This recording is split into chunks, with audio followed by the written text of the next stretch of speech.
play Elspeth the Bard / Cleric, and I will get everyone else to introduce themselves in character alphabetical order today. Hello, I'm Alex.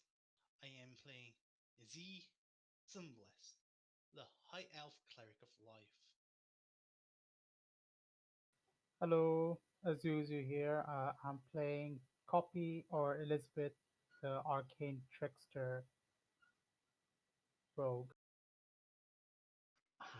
I'm Traz. I'm playing Cloud, the Tabaxi Rogue Warlock.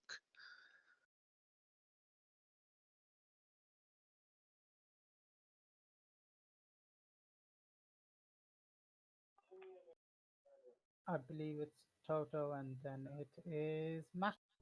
Alphabetical order. What kind of alphabet do you know that goes T then M?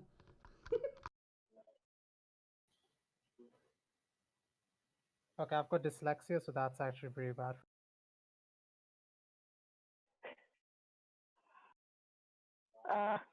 This Demand I'm playing Macadoer.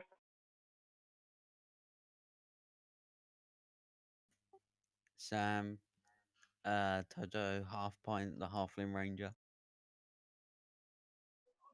And last, I am Scott, the DM for Delta Group. There's all the different letters of the alphabet to pick from, so I just went, fuck it, I'll wait till they're all finished. And I believe Alex is doing our recap for tonight. Yes. Well, last week was actually one of the more peaceful weeks for this group, in which the group, after leaving the manner in which they had been having breakfast and their early morning conversation, proceeded to the Cobalt Reserve to do some more research on the Githyanki. After some interesting results, the party split into two groups to go shopping, with Toto, Cloud, and Maka going to meet Toto's new friend acquaintance, the herbalist, and Copy, Elspeth, and Ezzy going to a general store for and a magic store for other items. Some of the items that were picked up during the shopping trip were some more herbs for Toto to smoke, some healing potions for the party, as well as some minor earrings of Whisper for quite a few members of the party. After the shopping was complete and the party met back up, they proceeded to the prison to question the Githyanki that had been captured, Jeff. With Aziz using Zone of Truth, the party talked to him, and after the discussion, the party is now currently trying to decide on which side to follow, that of the Mind Flare or that of the Githyanki. If I missed anything, the party are more than welcome to chime in and let me know what I missed, and you as well. But I think I pretty much covered the basis. In regards to what was talked about with Jeff, basically we found out that his plane is not the Void, but the Astral Sea.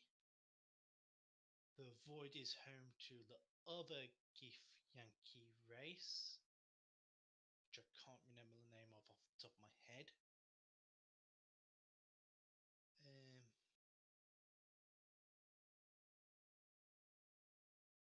I believe that was the main point of just general conversation about this, that, why do you do this, why do you do that, and what's in it for us if we help you, what's in it for you if we help you, etc., etc.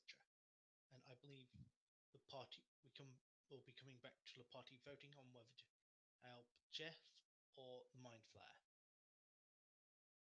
Am I correct there? Pretty much. Pretty much, yeah.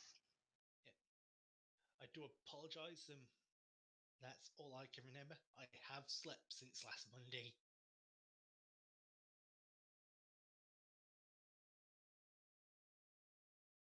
So, back to the game. Yeah. No, it was a good summary, mate. You've hit everything. Now, this week in Taldora Monday's Delta Group.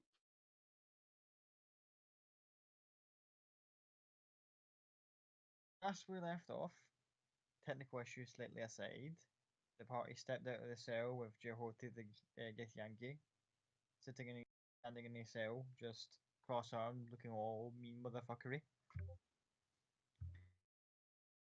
I believe Azzy stayed in the cell, didn't he? Yes, and had a conversation slash threatening session with him.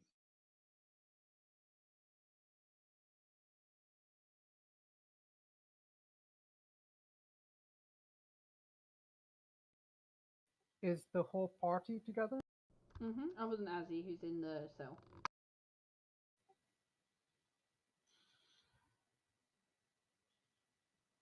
So what does everyone think?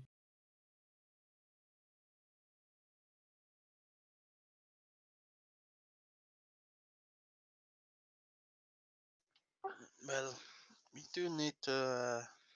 I think it is an idea to go to this place. If we can save others who have been taken, it would be a good idea. And we can find out a bit more of what the hell is going on. But it's more who do we want to work with to get there and do this thing. Well, considering the tentacle-faced woman isn't actually taking us where we need to go and is instead taking us somewhere else, I don't think she would be the one to work with, although this guy has no guarantees.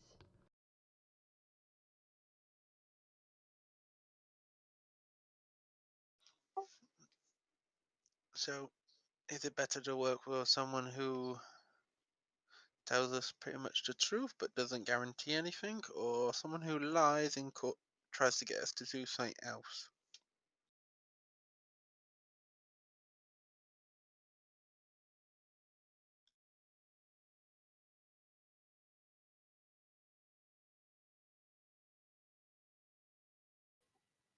If we were to take the Gits option, Gits, Gits, Gits, Gits option, we need a means to escape without getting caught. He doesn't guarantee, or she doesn't guarantee us an escape plan.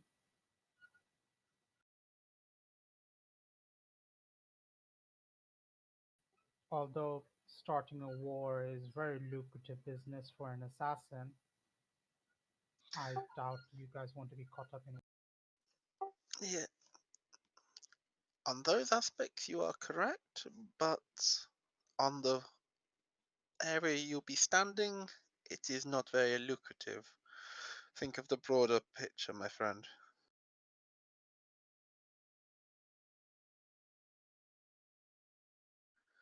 But on that aspect, the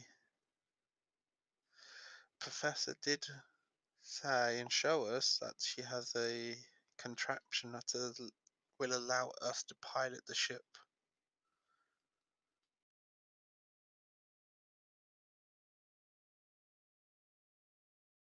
One thing is concerning me. If she was planning to take us to Limbo and use us to start a war, I doubt we'd have got out in one piece. So why the hell would she agree to come with us? And in fact, we didn't even ask her to come with us. She just decided to come with us. The best way to make sure you start a war is by sacrificing the first pawn and let the war rage on. Maybe she is just a pawn in the bigger. Well, we know she can talk to us inside our heads and manipulates minds to a fashion.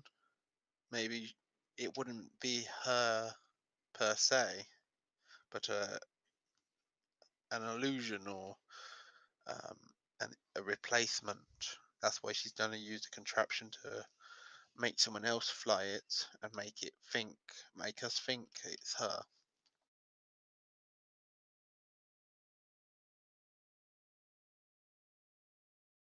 Maybe.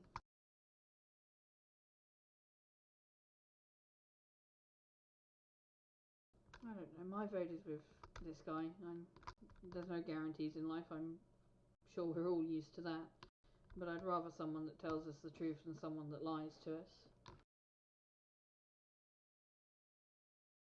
What about your other two companions? They've been awfully quiet.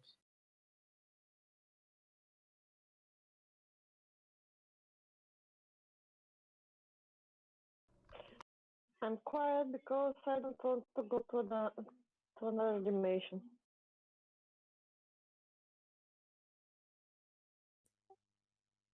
I'm stoned to the bone.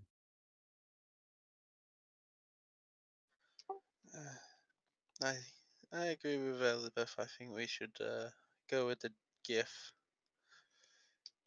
We can work out ways to get around things on the fly, but being thrown into an unknown situation by someone who's lying to us is a bit difficult.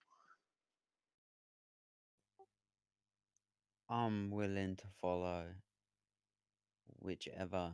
If Elspeth thinks it's a good idea, then it's probably the best idea we have. I'm not sure that's correct. It's correct. You are definitely too high to be making decisions. Yep.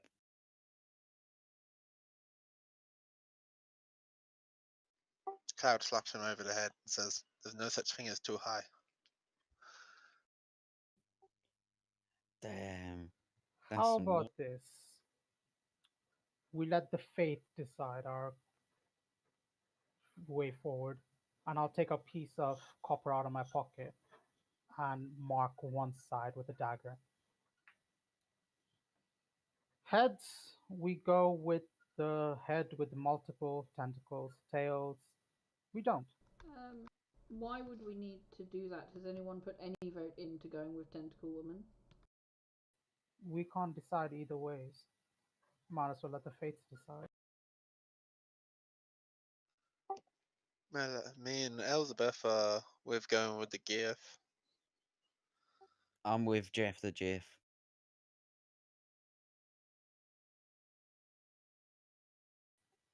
All right then, we have a decision.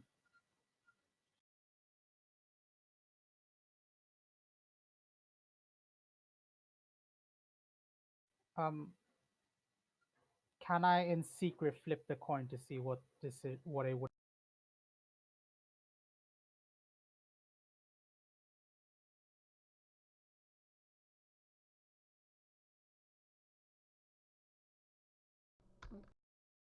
DM.exe has stopped working.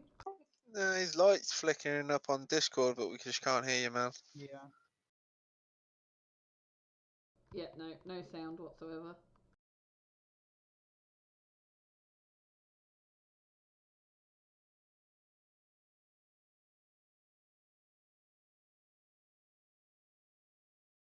No, still nothing. Can see the light flashing up.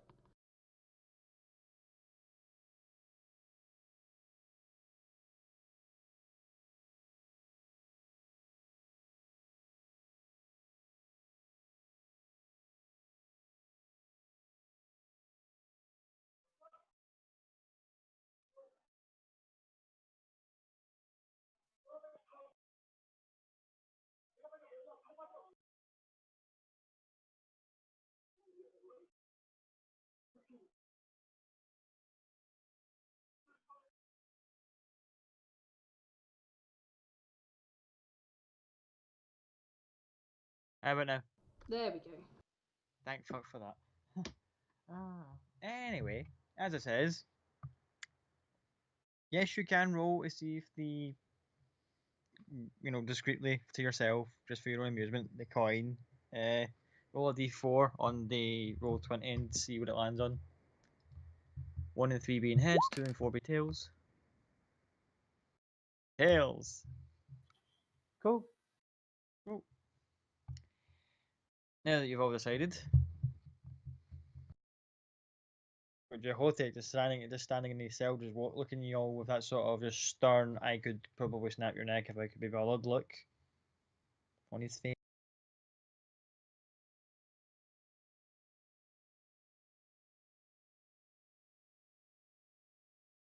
Staring at the cell at all you guys just in the corridor, just kind of gibbering amongst yourselves like a little gossip circle. So how do we get him out of the cell and onto the ship without her noticing?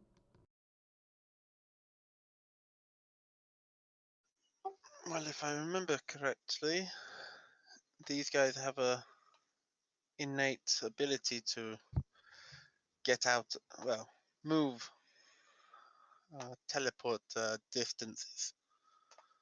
So I'm pretty sure he can get himself out. It's just he needs somewhere to go.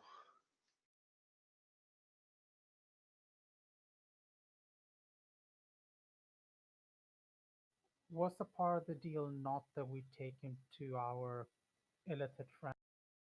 Yes, that's why I was saying, how do we get him there without her noticing and her causing a ruckus?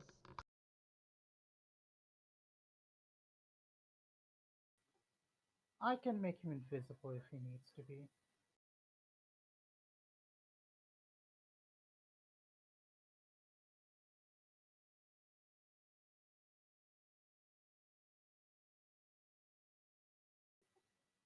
Do we have a deal?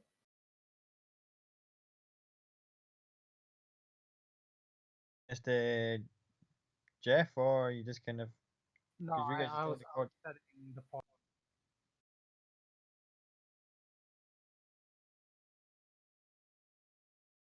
It would seem so.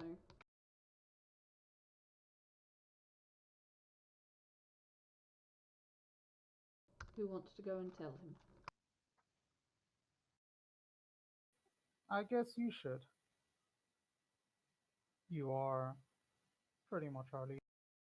I am not. Do not start saying that. And she'll walk in the room.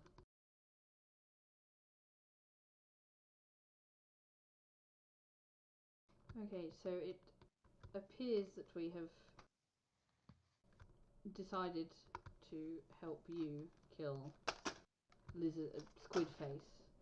I would like to know potentially how you plan to get us out without the rest of your people killing us to uphold your end of the bargain that we get our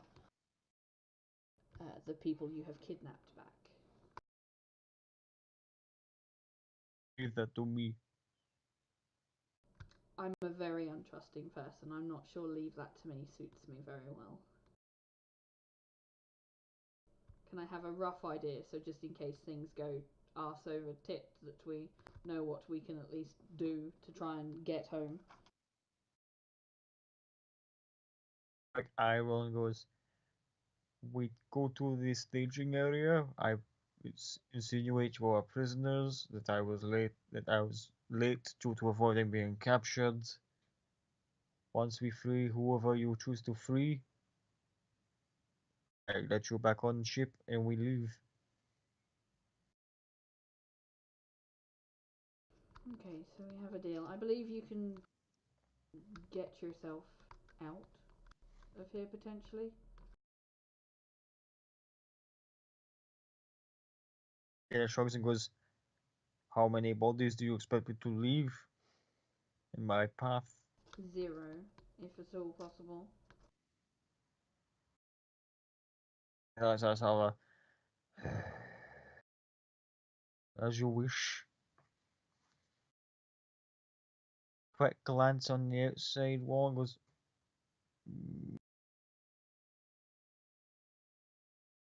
perhaps. And kind of thinks for a moment and disappears.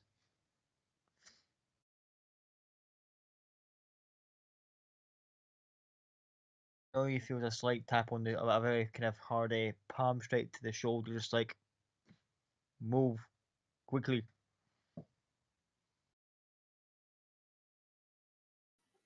Good a time as any. I'm gonna start going towards, yeah, going out of the prison. See just how incompetent the two approaching guards who heard about ruckus earlier and have been taking their sweet old time getting here. As you're out in the corridor, you can see two shields are coming down the corridor. Can I see them? Sorry, what was that? Can I see them as well? Yes. As you step out, you just see them.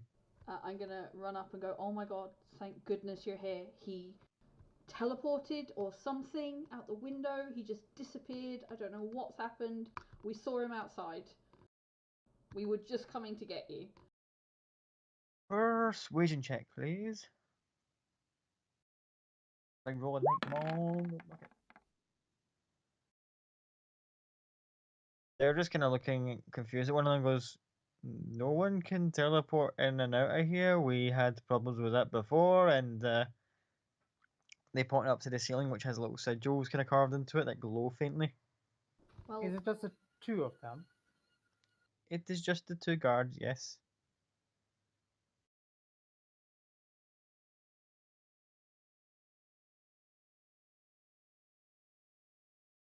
well, something happened. He was there one moment and gone the next. We were asking him questions and he just vanished.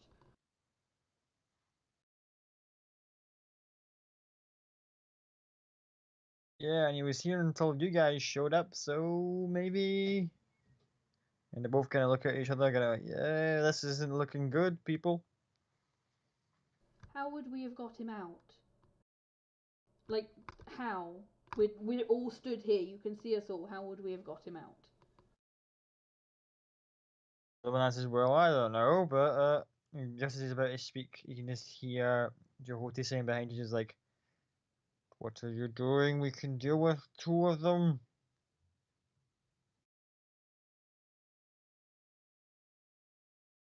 Insinuating that he just rather than talk to these guys, he'd rather just like snap neck and walk out of here. No, I gathered that. I'm gonna look at everyone else and let them do something.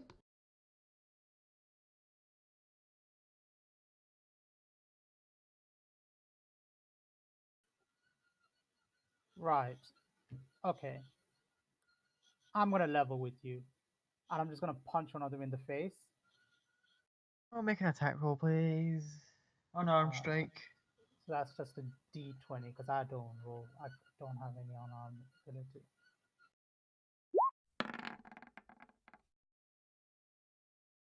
That's a new. Hold on, you go to punch and you just kind of feel like a little knot in your shoulder. It's kind of go, that's unfortunate. As the guard just kind of just side steps out the way and just goes, "Did you really just try to hit me?" Yeah, I know. I'm trying to do this whole be a good person thing, and it's not really working. So I'm gonna do this instead. I'm gonna do mirror image and basically just bolt in four different. Okay, back, forward, back, and into two walls by all means. No, as in, I'm gonna try to go around them and then out in as many directions as possible. I'll take a bonus action dodge if need be. So you punch them and then you fuck off. Pretty much. In the hopes they chase me.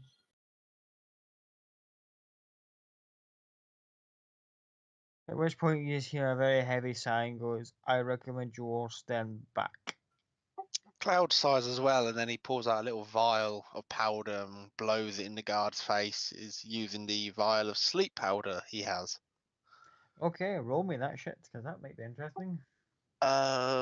Give me a second. I don't have the stats for it. Cool, as you're getting that ready, anyone else want to do any more before the fuckery begins? Shit, this kicked off worse than I thought. Yeah. Welcome to Delta Group, everybody.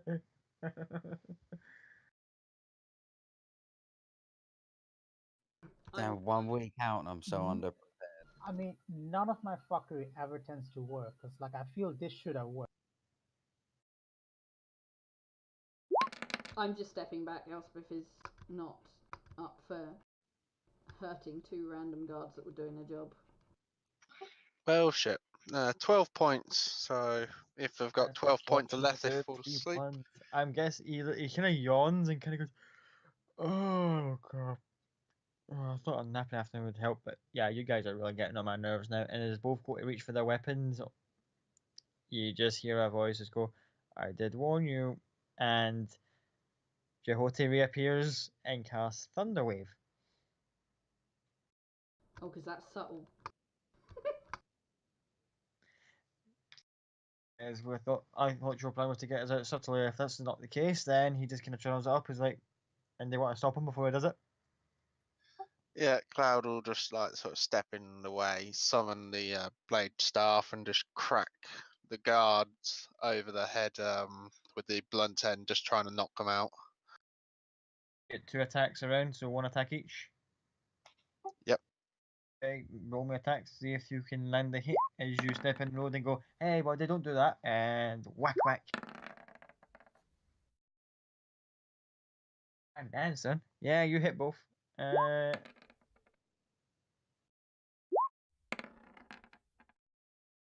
So these guys just go like, "Hey, what the whack whack," and they look pretty dazed. That first one would be a 23, because obviously I went before them, so it would be a surprise. Would it be a surprise? The first one, yes. Second one would be a bit more prepared. Yeah. So the first one would be a 23 to hit. 23 damage. Sorry. Cool. He goes flat on his arse. The second one's still standing.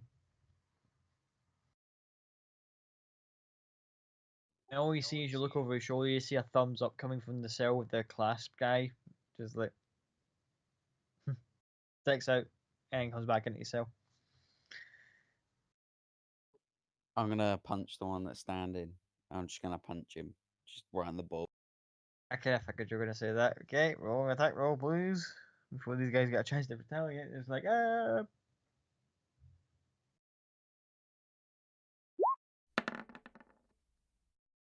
Motherfucker. Oh. You're so high you hit yourself in the balls. Well, do me a favor, roll me an unarmed strike. Just do it, please. What's it? The D4? It's a D4 plus your strength modifier. No, it's just 1 plus your strength Oh, it's just modifier. 1? Okay. 1 plus your strength modifier. Oh, then that's just 2. Yo, Cloud, you just have to crack in these two guys and you just get ready to, like, move on the rest, and you turn around and you see, like, a stoned Total just kind of, like, misjudge it as he's like, "I can handle this," and then just swings, misses the guard, and hits you in the dick. Just swings wide and boom, right to the nutsack. Roll. Sorry, man. Shit. At which point Jehote is just like, "What the actual fuckery is this?" So, when I try to hit them and run away, none of them decide to chase. Well, this is all happening all at once. Oh, 2 guards. And there's a group of you guys they're talking to. Next thing you know, you're bolting in multiple directions. Someone hits him with a staff. Someone tries to punch him in the dick and punch his mate. There's a lot going on here. Elspeth, Maka, anything you want to do to these guards? Elspeth staying out of it. Elspeth is staying out of it. Maka, is there anything you want to do to the guard to kind of silence him? I think Maka is still there. No, here. Uh,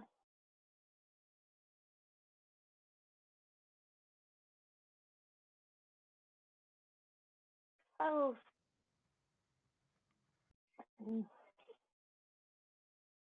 No, I won't do nothing for now. Maka pulling punches. Okay.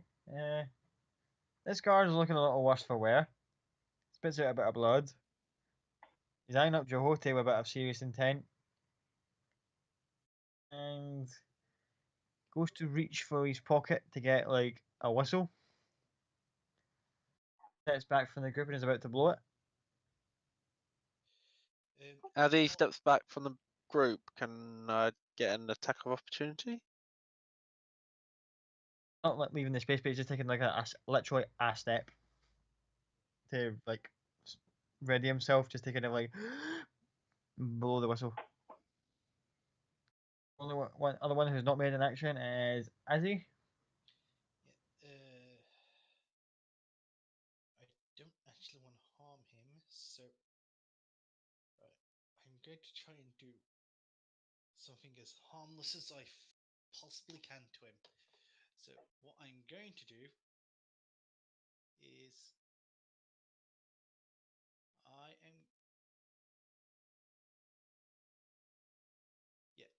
I'm going to do prestidigitation to cause the smell of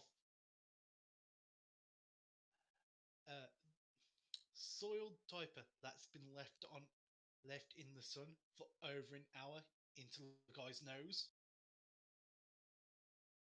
Goes to take that big deep breath and all he gets that with it, and immediately starts to gag.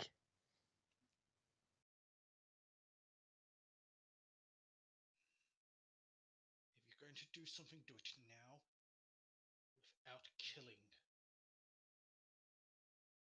And Jehote looks at him and goes, "Well, I don't have my weapon, so," and he just goes for like a punch.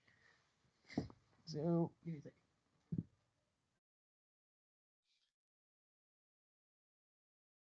Wings widen.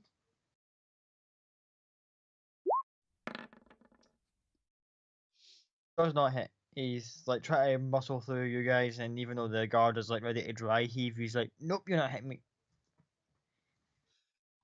No, it's the drive heaving that causes him to dodge because he's just like, here's for a swing, just as he bends over, like, At this point, I think the guard's going to make one attempt to try and blow the whistle again. Anyone want to do anything to stop him? Can I pull out my rapier and go, for goodness sake, and try and whack him over the head? Not the sharp end, the blunt end. Just try and knock him unconscious. Okay, attack roll. Jesus Christ. And with that, he ducks it away and whistle goes off. You hear the faint but ever approaching footsteps of several guards upstairs starting to move.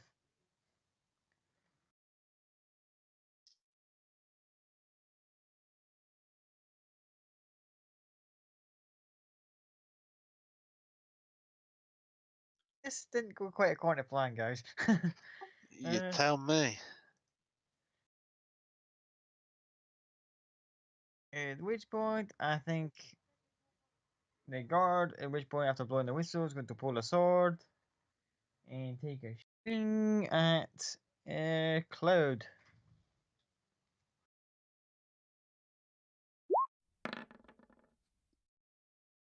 This is just like, Yep. nope.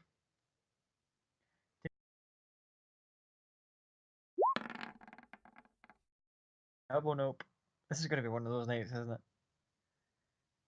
That is the guard's turn. The other one's still unconscious on the ground. He's standing there, pretty beaten up. Anyone take a go at him just to kind of get this out of the way.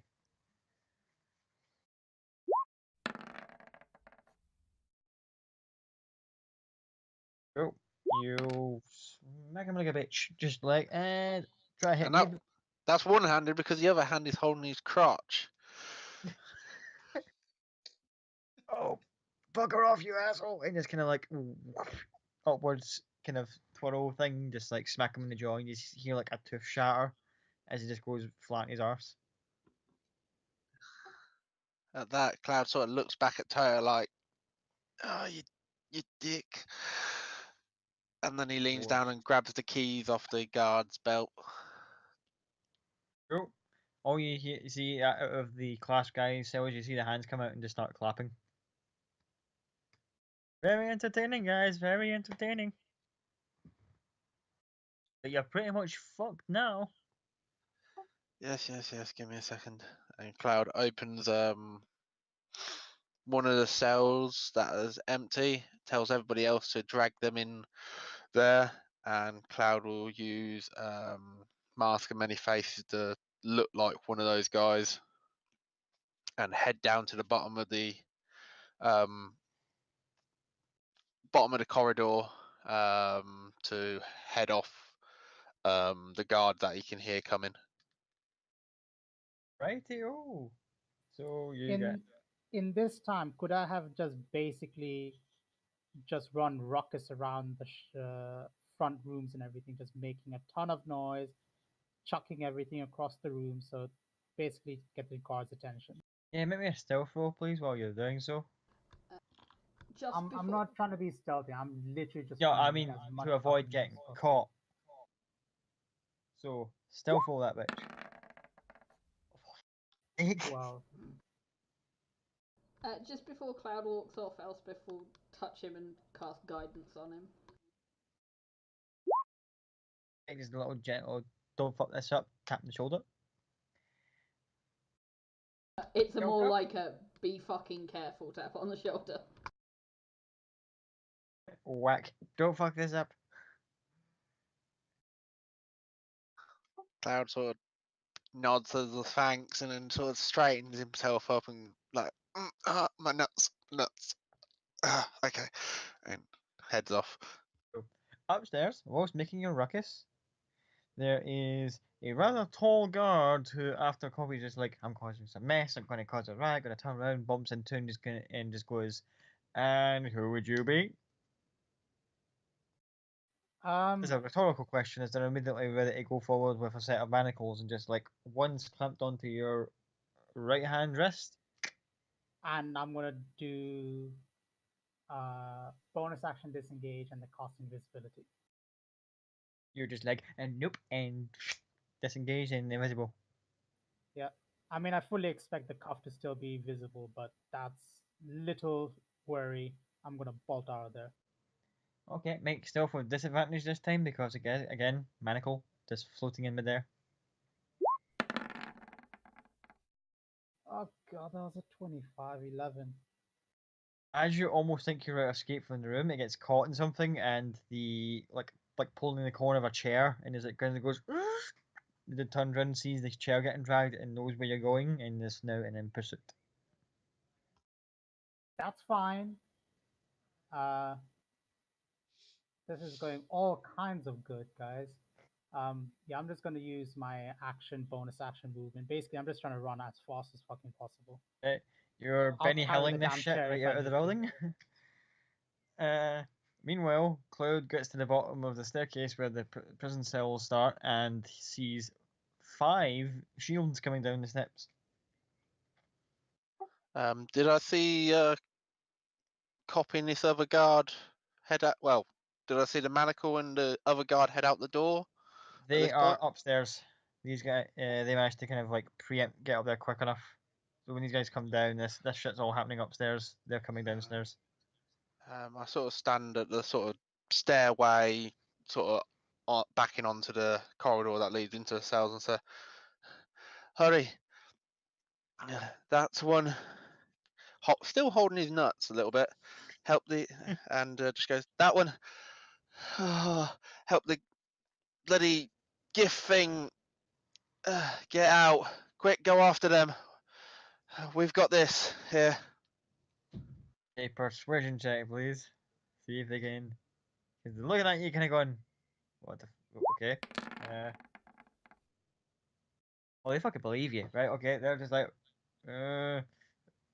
one of them takes like a water flask and he goes, touches the Vegas palm, goes, "That's pretty cold. Here, make sure you give it a good clean before you give it back." And kind of just like tosses it as if like, yeah, use that as a coal pack.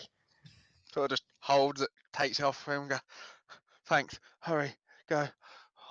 It's extremely cold. So it's like, fuck, but helpful. And they're running back up the stairs. You can even hear one of them going, "This is a great bit of cardio, guys." Like, shut up, Dave, and just like get up the stairs.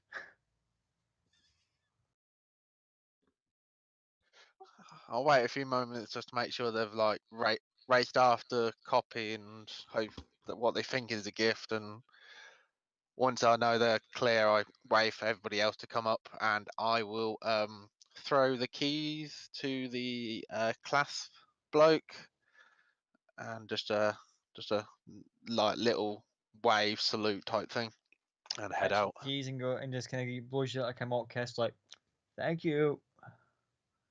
Throws the keys about and goes, "Have a safe trip now." And he kind of just looks and what kind of looks kind of went from like jovial to, "Oh shit, what the hell is that?" when he sees the GIF following his.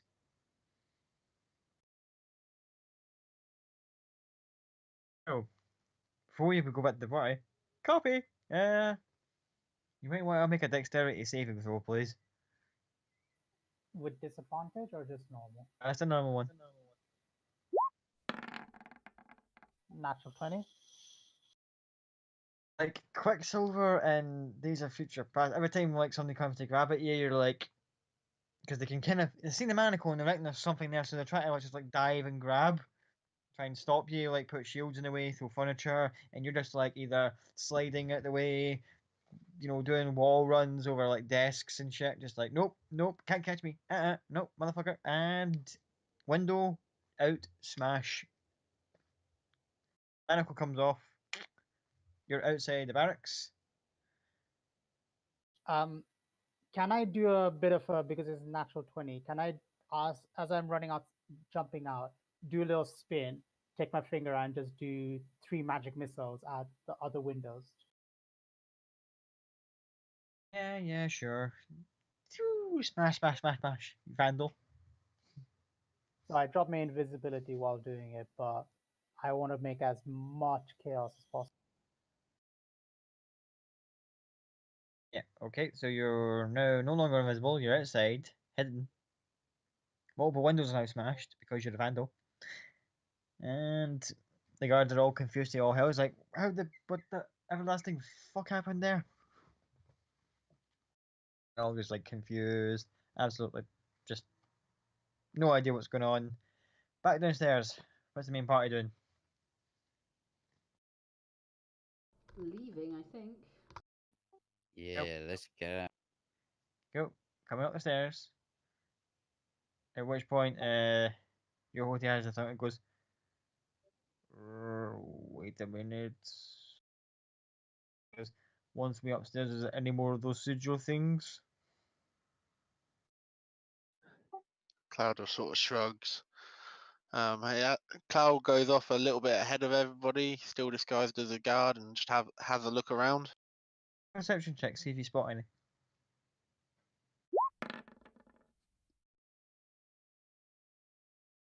Don't see any. Just turns back and go, can't quite see any. At which point, once you get to the top of the stairwell, you put a points at a random, kind of almost like a broom closet. Points thing goes over here. And with a quick flurry of hand motions, a dimension door opens.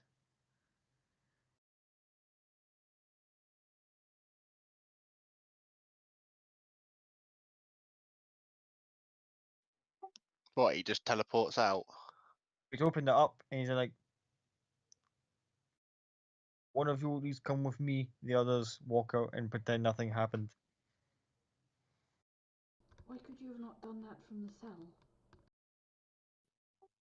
Because At of the which point sigil. he goes, Oh, the true, sigils. Yep. That was Becca being stupid. Cloud looks at Elsbeth and says, you got this? I'll head with him. Yeah, we should be alright. Just be careful. Same with you. I'll catch you back at the ship. And Cloud sort of looks like at Toto like, just like you're a dick, and then goes with the GIF and head through the dimension door. Cool. So it is Cloud that's going through with him. Mm-hmm. Yep. Okay,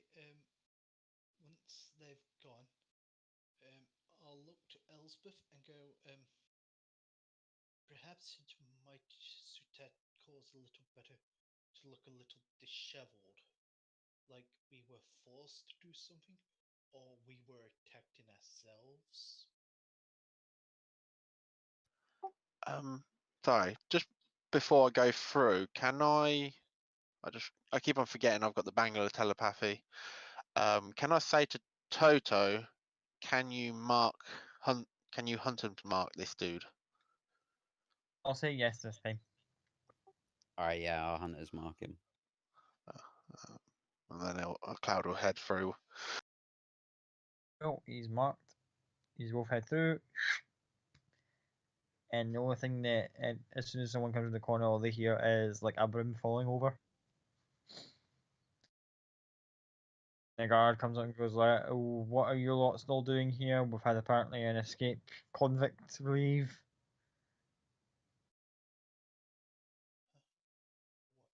I thought we had gone earlier.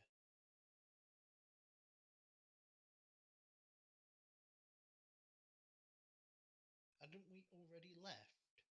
No, we're still in the building. Still in the building, about to No, leave. this is me in character acting. You know, because something might have taken over our mind to escape.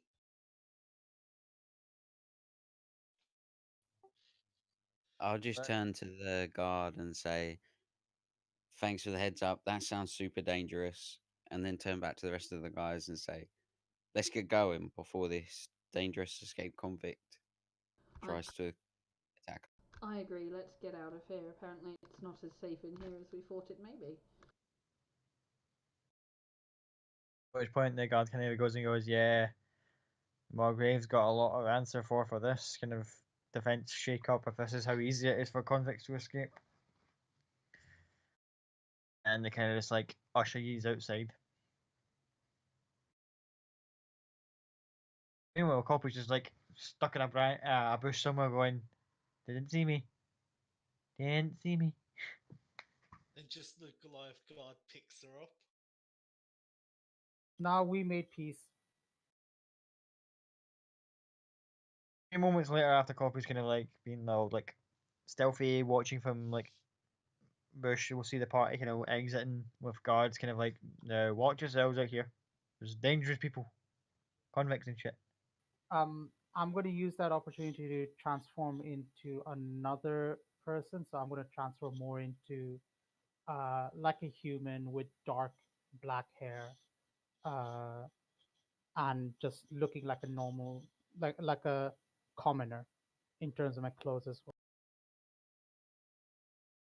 Oh, you change and then step out of the bush. Yep. And then I'll just follow the party a bit. So as you go and link up with the party, Cloud, you and Jehode.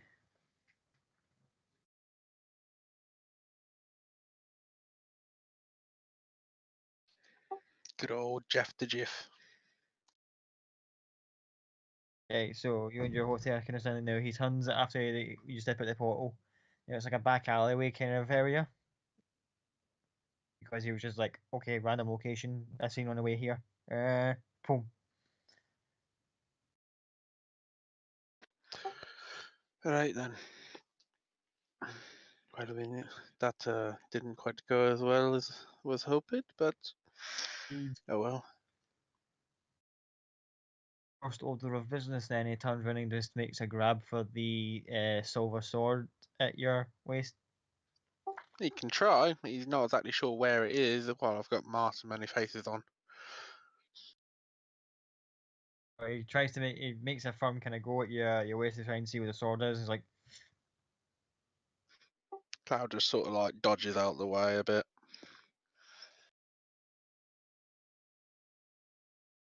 looks kind of cross as he's kind of standing there, just kind of like flailing it in the air for a brief second, just like,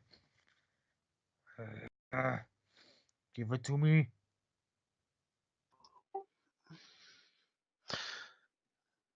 Maybe when this is done. Not before.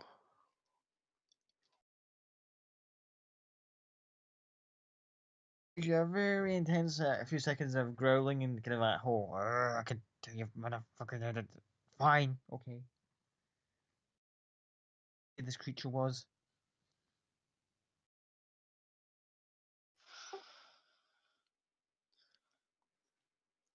Hey, may I say, I was killed by this sword. It's only by sheer luck I managed to come back to life. So I'm not going to give it up for just anything.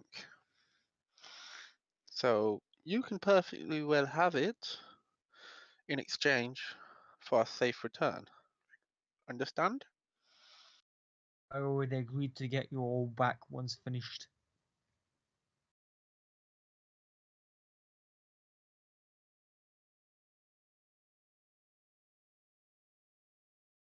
Looks around, he finds like an old pile of like old washing basket kind of thing that's been thrown into the alley. It's like people don't unused clothes, and he's looking at going. He kind of looks disgusted at half of them, but he kind of like starts rummaging through it.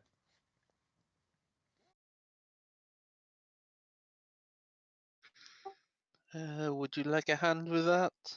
Or are you alright?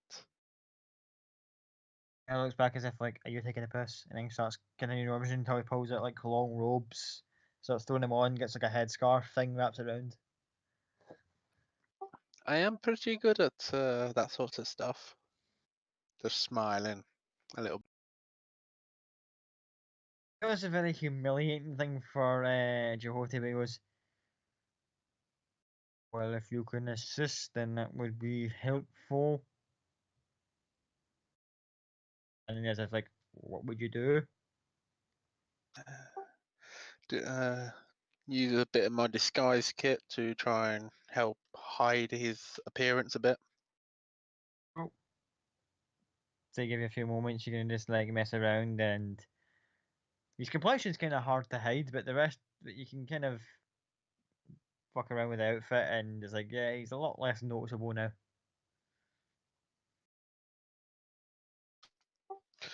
Right, that'll do. I know my way through the more quiet areas of this city, so we'll head that way. And I'll try and use the Bangalore telepathy. I think it was 120 feet, if I'm correct. It is, yeah.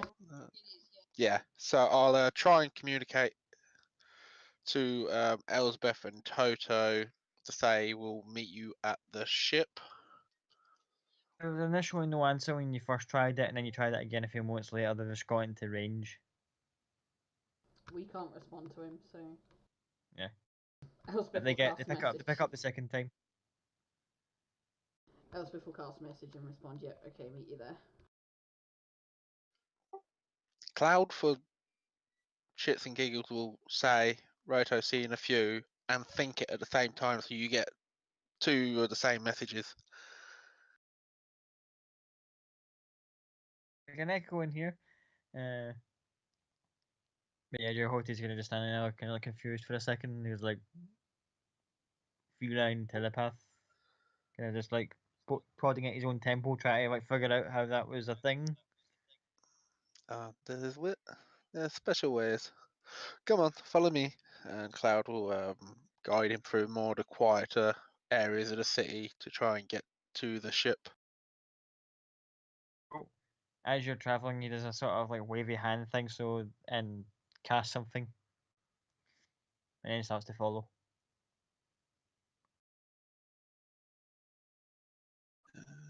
Would I have any idea what it was? Oh, can I check?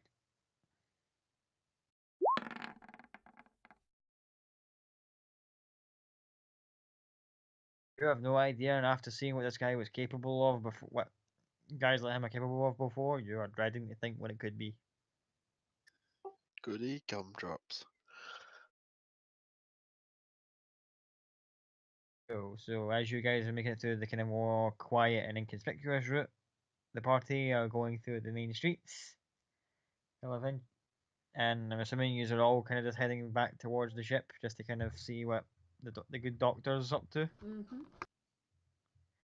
So he's approaching from two different angles, and when you eventually get there, then you see that there's also Miranda's little own brand of the city shields are still kicking about, guarding the place. There's a lot of bystanders trying to get a look in, which has now been kind of like tarped up, so no one can really kind of get a closer look at it. And once the guards recognize who you guys were, they can like, okay, we'll let you by, but no funny business. And they eventually let the main party through. Less conspicuous route for Cloud and Jehote. Cloud and Jehote will probably. Cloud will keep him sort of like in an alleyway, just looking over towards the place, but just out of sight for the time being, knowing how quickly he reacted to when Cloud turned into a mind flare. I look at it and goes, so that is my ship over there then. That is it. We'll wait for Sea my Breach is going to friends. be there. I do not know yet. That is why we will wait here, so you do not fly off the handle straight away. Last thing we need is everybody here having a go at you when we still need you to get us get us to your place and back again. He just looks up and down, just like. There's this very heavy sigh, just goes, have a draw. He just sits and leans against the wall, just like typical edgy badass arsehole kind of thing. Where Just Cloud like, sort of slumps down next to him and uses mask in many faces just to turn into like a homeless beggar. at which point a random gold piece gets flicked towards you and goes, keep it, buddy. Goody gumdrops! Every time you see Goody Gun drops out loud, you just hear another snarl come from Jehote, just like.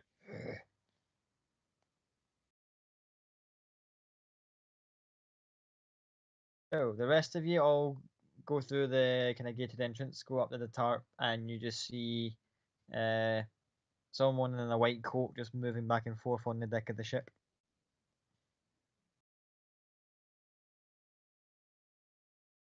How do you wish to proceed?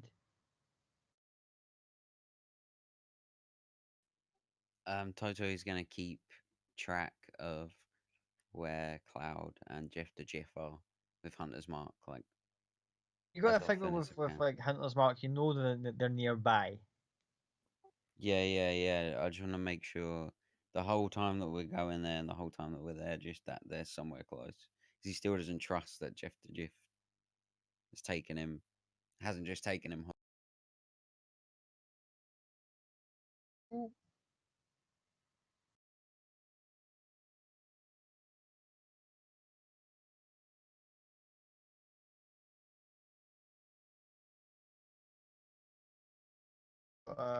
Precise read on his location, you know he's nearby, and as far as you can tell, he seems to be okay. From when last Cloud says, and how these guys seem to be acting, there's no alarm bells going off. Anyone else want to do anything before they get on board?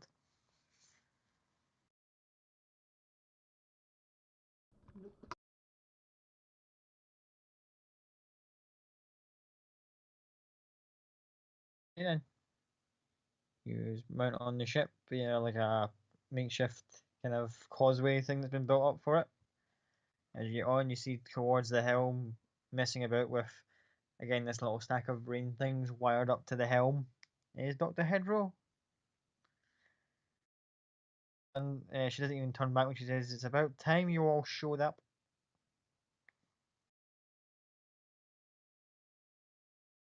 You did not set us a time limit. We didn't know you were expecting us at a certain time. We did say probably this evening.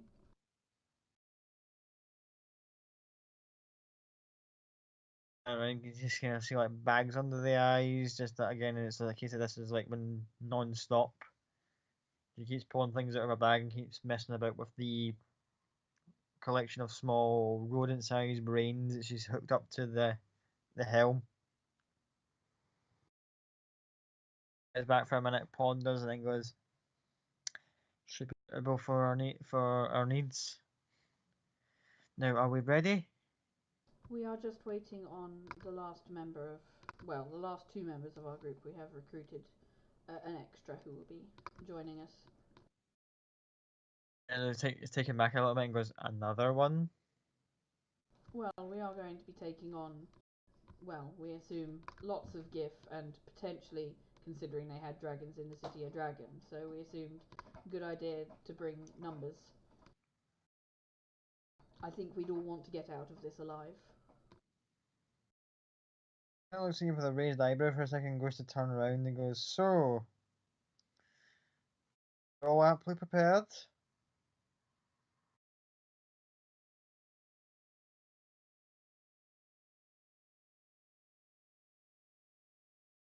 As prepared as we're going to be, I think.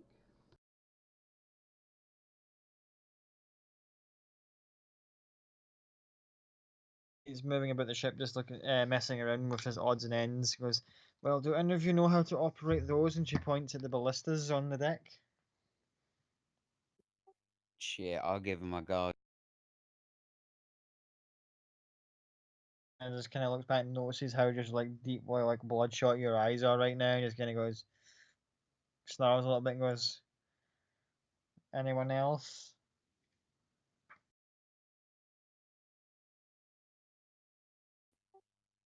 Hey, don't worry about me, woman. I got this. Trust me, I'm a good shot. I can do it.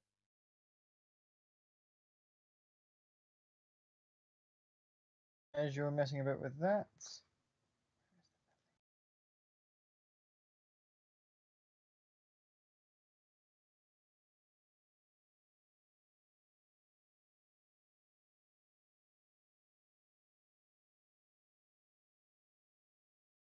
a favor, everybody, make me a wisdom saving throw.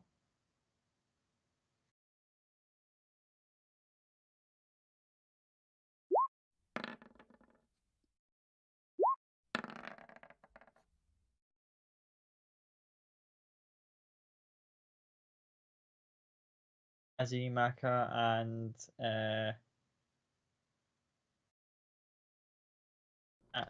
Copy as well. Sorry, you guys make wisdom saving throws as well. I think Azuzu might be on the phone, so you might have to make his roll for him. I don't think I'll need to looking at some of these results.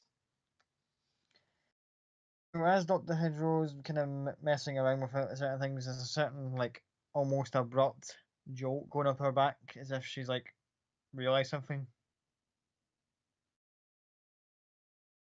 Turns around and goes, so who is this help you brought in?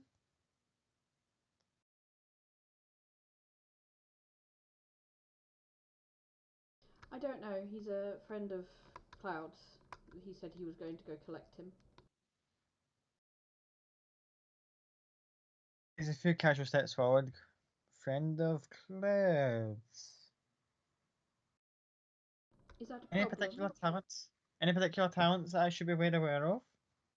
I believe he has some arcane abilities. I don't know about anything else. I assume he's decent at what we're planning to do, or else Cloud would not be bringing him.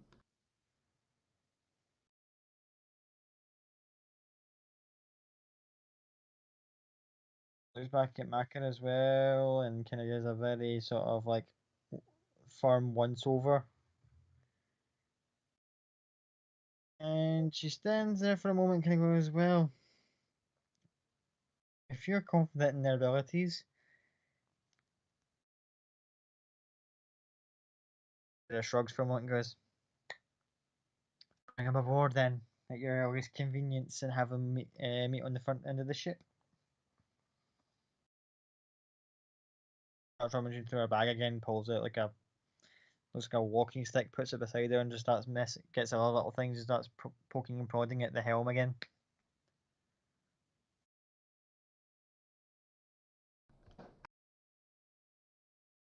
I don't know if asking to insight check her would be metagaming. I'm not sure. Because Elspeth is like, why has she suddenly started asking? But that's also partly Becca going, why has she suddenly started asking?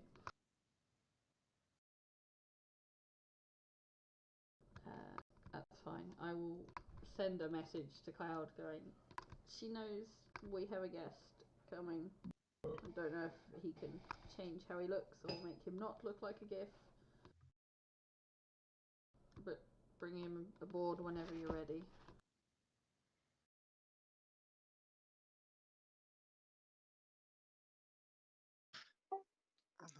Cloud will respond. The sign.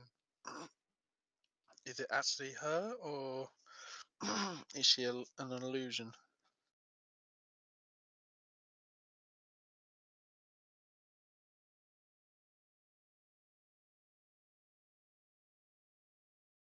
Has she touched anything? Have I noticed her touching anything? Other than the things in her bag, so like has she moved something physically on the ship? Make an insight check.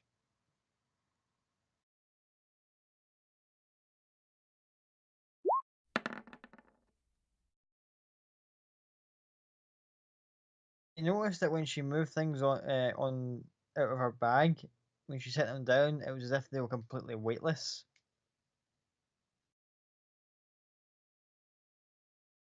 I am not sure. I also message back and go, I am not sure.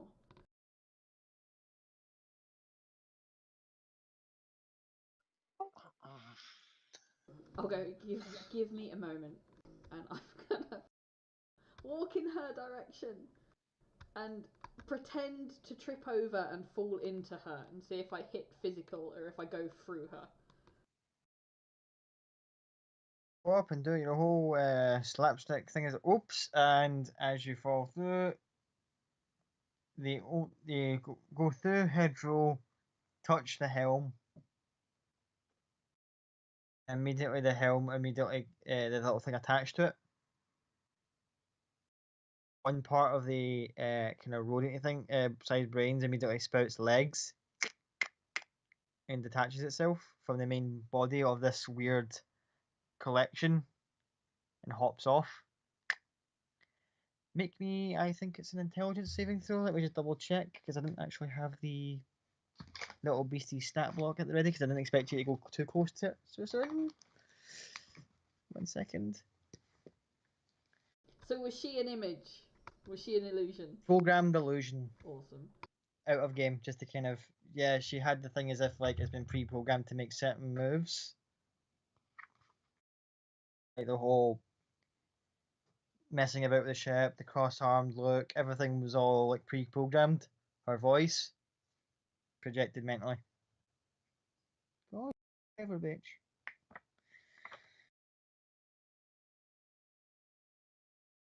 As you see this little thing kind of pop out of the main kind of mass and then just roll about in the ship, spout its little spindly legs, turns round, it has no eyes, but you've got the feeling it's staring at you. As it needs you to make a intelligence saving throw, please.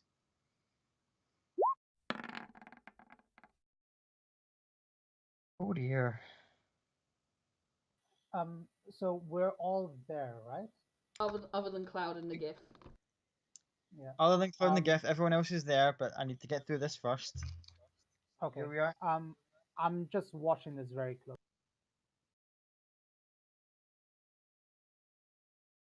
And psychic damage. I take what? Sorry, you broke up a little bit there. 2d10 psychic damage. And the next part is going to be a little bit tricky.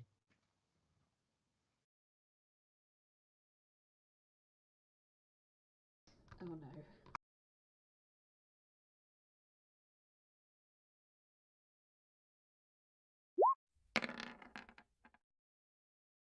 11 points psychic damage.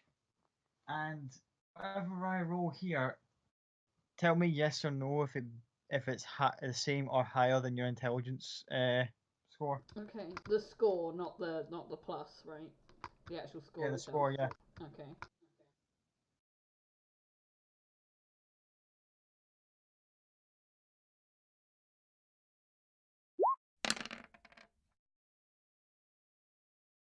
Uh, 12 is lower.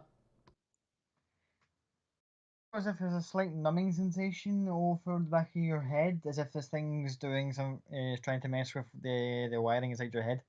But right now, you manage to just shrug it off, and while you do kind of lose the ability to speak for like 3 or 4 seconds, you kind of regain that and realize this thing was trying to get inside your head.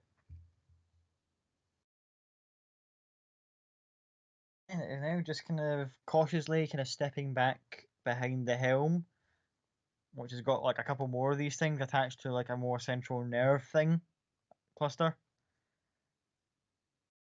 And right now, I would like everyone on board that ship to roll initiative, please. The good doctor is not physically present right now, but she's nearby and kind of goes like going, closer than any of you, feeble little insects.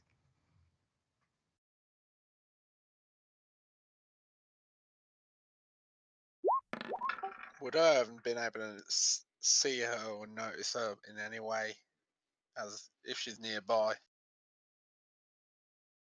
You guys are outside the tent thing. You always seen the party walk in. Unless He means he's somebody looking with for Dr. Hedgerow. no, apart from seeing the party move in, you wouldn't have seen where she is. You don't know where she is relative wise on the whether she's on the ship or she's nearby. No one knows right now. Not at the moment.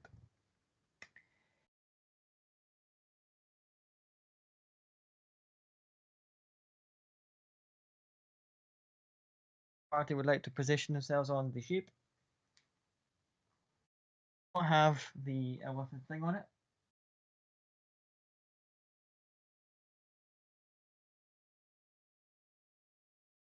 I assume I'm here somewhere.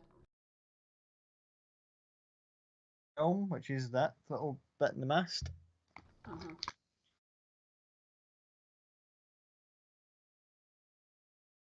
I don't think we're all gonna fit on this ship. I might need to rescale the size a little bit. Yeah, I think it'll be better if you do a little bit bigger.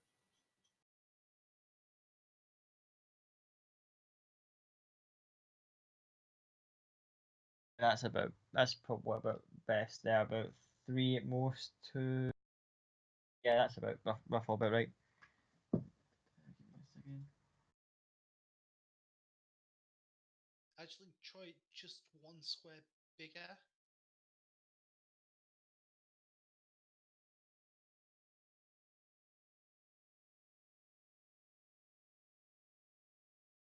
Yeah, that seems about right, because if the masts are solid one square in the center, then yeah, it's two to a side.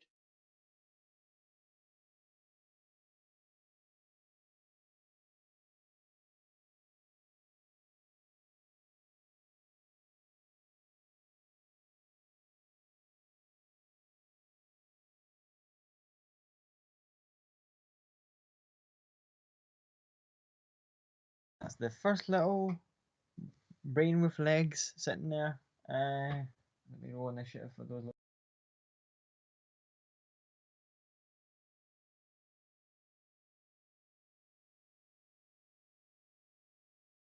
The turn taker thing that wasn't on. Bastards.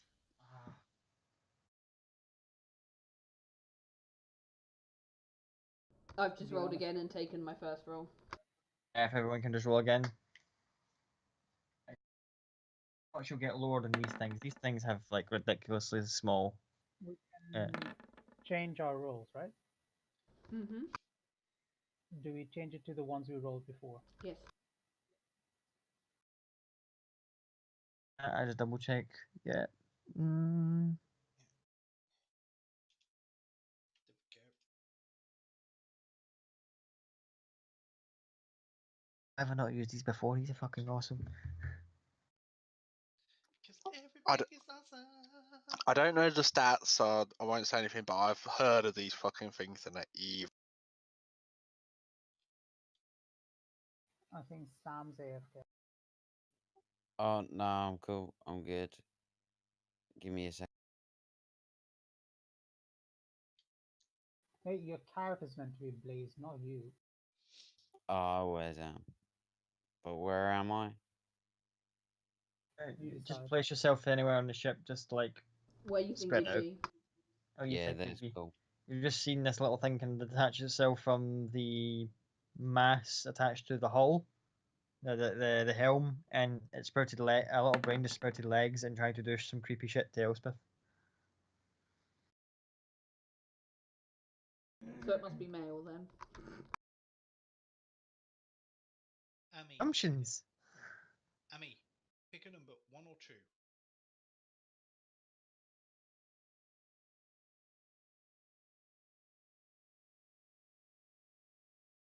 Two.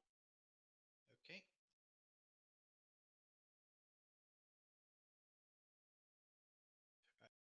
Yeah, just did that for the tie break between us since we have the exact same initiative. So I'll let you go first and I'll go second. That all right with you?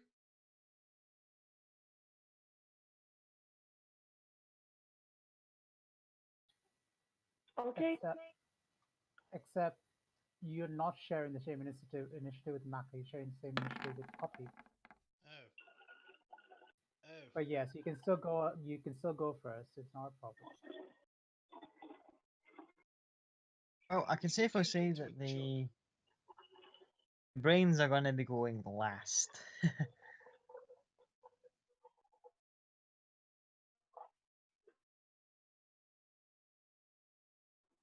Well, first in the initiative order will be Izzy. You've just seen this creepy little brain thing pop up and try and do some weird shit to Elspeth. What do you do? Let's see.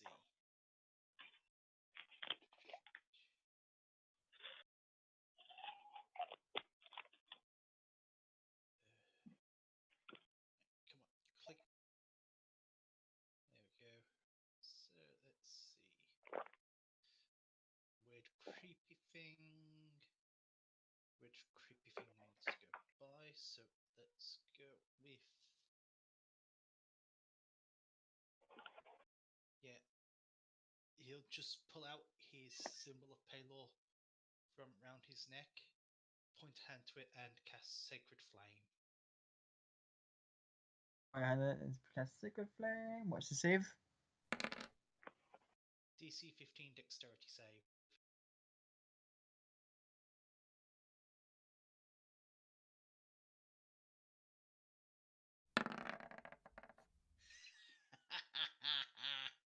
Ain't dodging shit. In fact, it misjudges the jump and actually bumps into the mast and just kind of rolls back into where it was. And you'll fling the motherfucker. It takes 12 points of radiant damage as well. Oh, I'll note that down.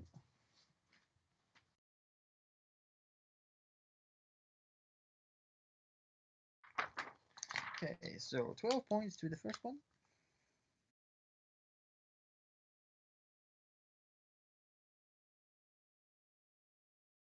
And that'll be my turn.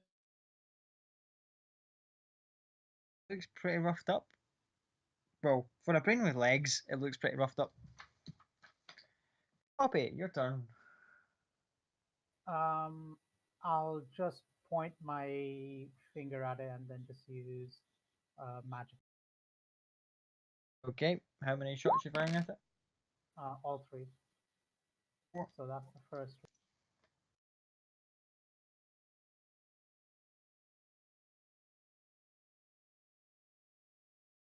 One. Damage taken.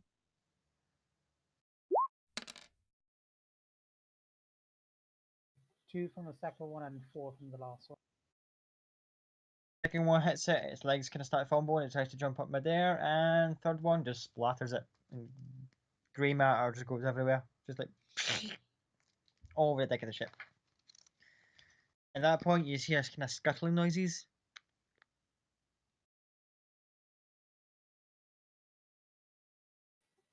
Can I do a perception check to see where it is?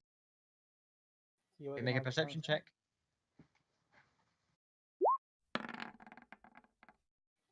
Ten. You have no idea where they're coming from. You can just hear the kind of faint, kind of like scuttle, scuttle, scuttle, scuttle, scuttle. Right. Very unsettling. And how high are these masts? The central mast is actually about 20 feet high. Would I be able to jump up on one of the lower masts? So like this one over here, like climb up it basically. Make a athletics check. No, acrobatics. Sorry, acrobatics. 25. Wrong one. Ignore that. Up yet. Okay, you get up on top. Climb up. All Assassin's Creed like shit. Yeah. And then while, once, while you're up sorry, there, carry on. make me an intelligence saving throw, please.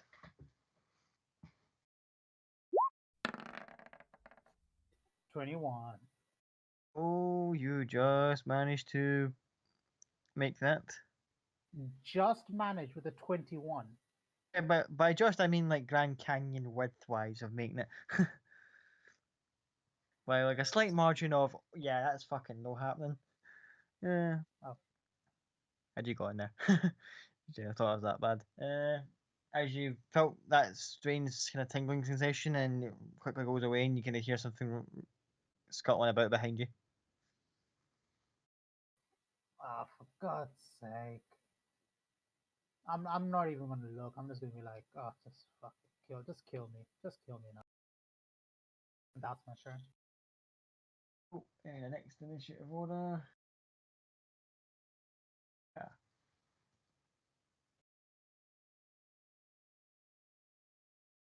As of this moment, you can hear these things, but you're not quite sure where any of them are.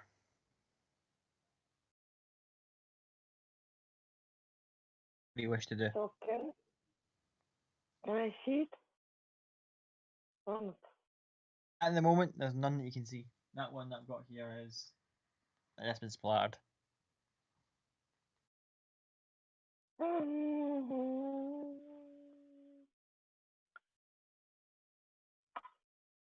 I hold my action? What action would you like to hold? I want to hit it with the firebolt when it appears and when I can see it. Okay, when you see any one of them show up, the first one you see is what, a firebolt it? Cool. Yes. Cool. Elspeth. So I can't see any more brainy creatures at the moment, right? At the moment, no one can see any, but they can Cool. just hear them scuttling about. That's fine. I'm gonna move away from the helm a little bit. I'm gonna move to there. And I'm gonna cast message as my action to Cloud, and I'm going, she was just an illusion. Weird brainy things are attacking us. Be careful, I think she's close by. And as a bonus action, I am going to give Copy or Elizabeth inspiration.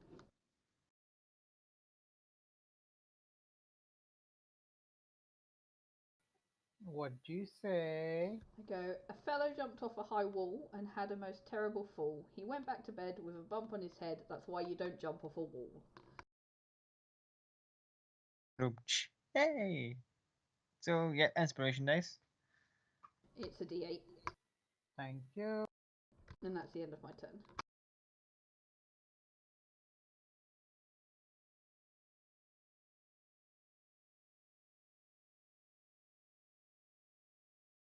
Okay, so. So, what are you doing? We'll say it takes about a couple seconds whilst this turn order's going for Cloud to react to the message. Can I make like a perception check to see if I can see where any of them are, or just like if I can sense or anything? Go perception check, see if you can spot any little brainy buggers.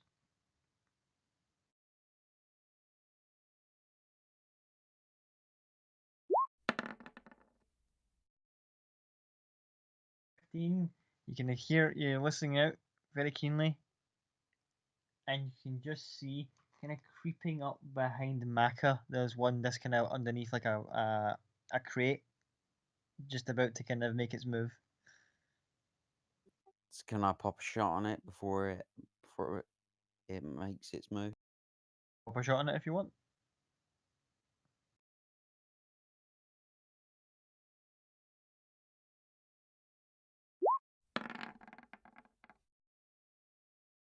"16 hits, and as you hit it, Maka is now aware of it. So if Maka wants to take her firebolt, she then just turns around and boom.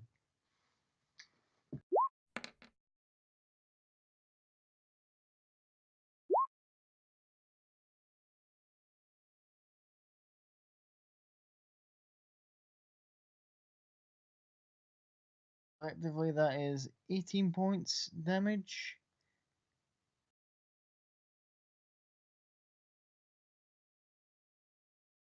As you see, the arrow doesn't seem to have as much effect, but the fire's full effect. Can I still take my second shot on it? Yep, you take your second shot. It's now a little brain with legs with an arrow sticking out of it, and now looks like it's been charboiled a little bit.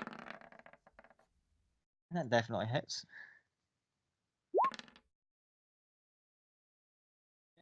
And you take it off the deck of the ship, and it is impacted against the crate it was hiding behind, and it's just legs are just kind of like wiggling about for a few seconds, and then just slowly just dies.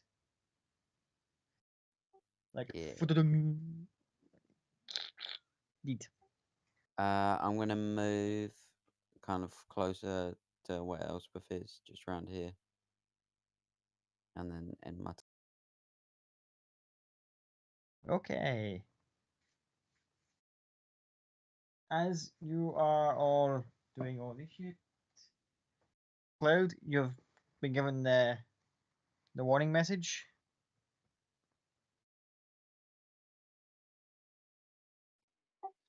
With that, I'll sort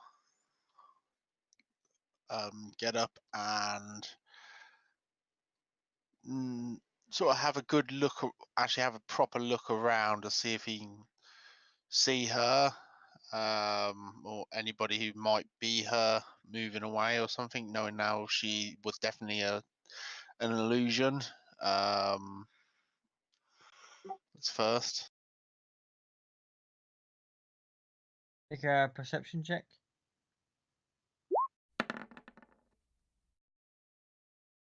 5.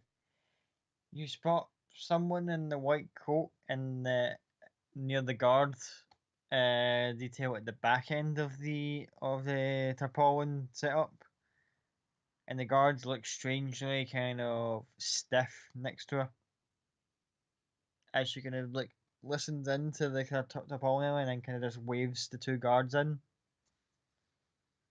Guards go in. So she's sending the guards into the tarpaulin. Yep. And there's no guards over where she is now. No guards where she is that you can see. Cloud will turn to Jeff and go, "You fuck us over. I don't care what you think of me. I will kill you." And he will hand him the silver sword and point at her and say, "There's your mind flare." And then Cloud will probably, that'll be his action, and probably his bonus action, so he'll probably just use his movement to start moving in that direction. Okay. And just keeping a beeline on her. I use your feeling agility just to kind of speed up progress, or are you going to keep that? I'm going to hold on to that for a moment because I know this bitch is, well, I'm not exactly sure what this bitch can do, so I don't really want to get too close without being able to do something straight off the bat. Okay. As you move off, Jehote is just sitting there with a silver sword in his hand now and just kind of starts slowly sinking his way towards Dr. Hedgerow as you last look, and then you head in towards the tarpaulin. So if you want to add yourself to an initiative order, go ahead. I'm heading my way to the professor, not to the tarpaulin. Alright, oh yeah, yeah. So, but yeah, I just out in initiative order anyway. Now she's not. She's got this sussed out. Like, yeah, I've got this situation under control.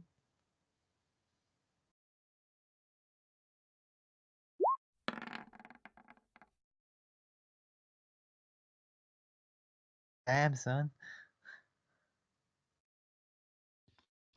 At least you're going before the mind thing. Right now she's not getting a move. That's going to be her and Jehote having a little off-screen rolling session to see who comes out with that, depending who gets to go first. But back to the top of the initiative order.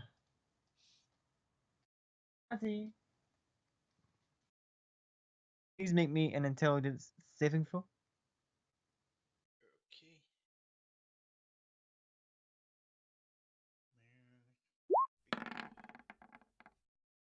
Fuck.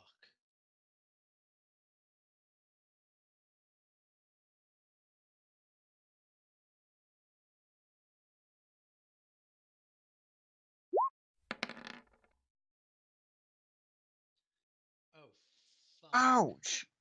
Ah, that gave me a headache. Fuck. That's 19 points of psychic damage.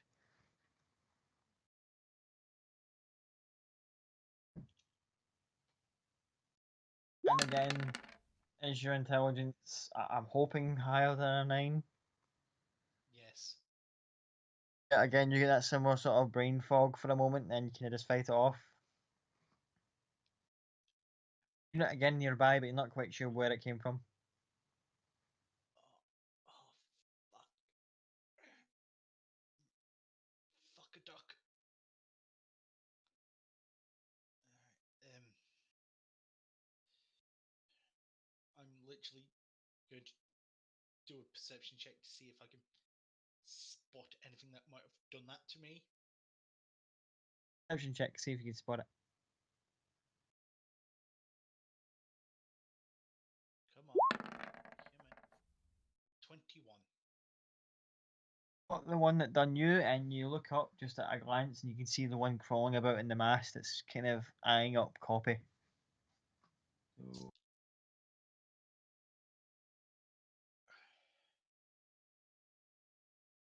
How high up is it? one it's behind Copy is 25 feet up, including the little bit it's kind of hanging on to. The one next to it's nearby you is just kind of crawling over the side of the ship.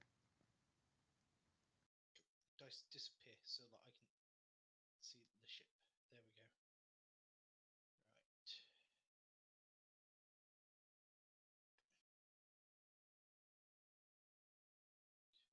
Excellent.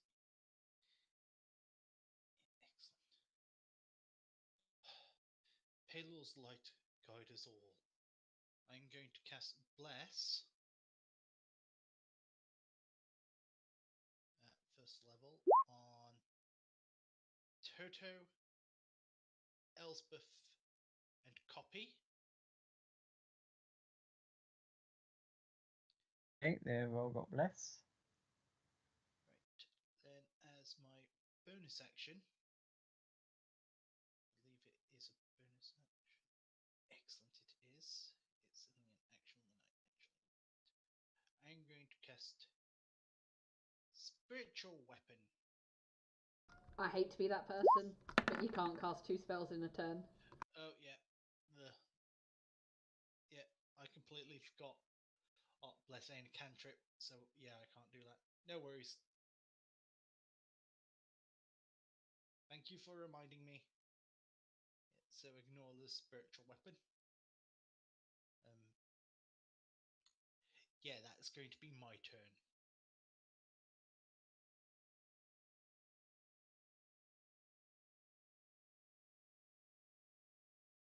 Copy, you move.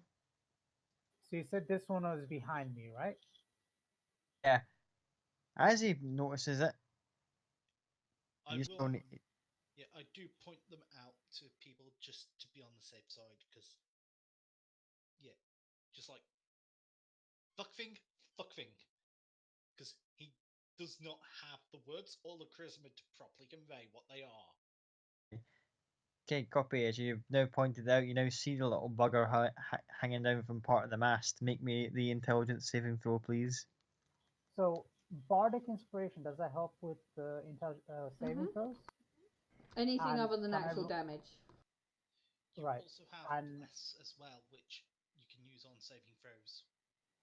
bardic inspiration, do I need to declare I want to use it, or can I roll and then use You it can afterwards? roll and then use it afterwards, but before you know if you've actually saved or not. So Same thing with Bless. Natural 20. Natural 20, you are not only resisting, but you also happen to spot two of its little buddies nearby just by focusing on it, and you can just happen to catch glimpses of them. Where do I see them? One crawling at the bottom of the ship over here, one on the front kind of sculpture kind of thing that they've got on it. It's kind of made to look like a red dragon. It's kind of crawling up the face of it. Okay, I am going to do bonus action disengage, take a couple of steps back, Okay. and then I'm going to use magic missile to hit 1, 2, 3 in order to show everyone where they are. Okay.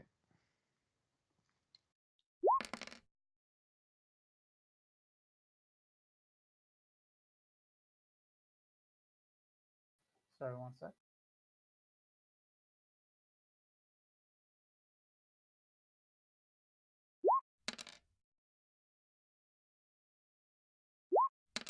So 3 damage, 5 damage, 3 damage.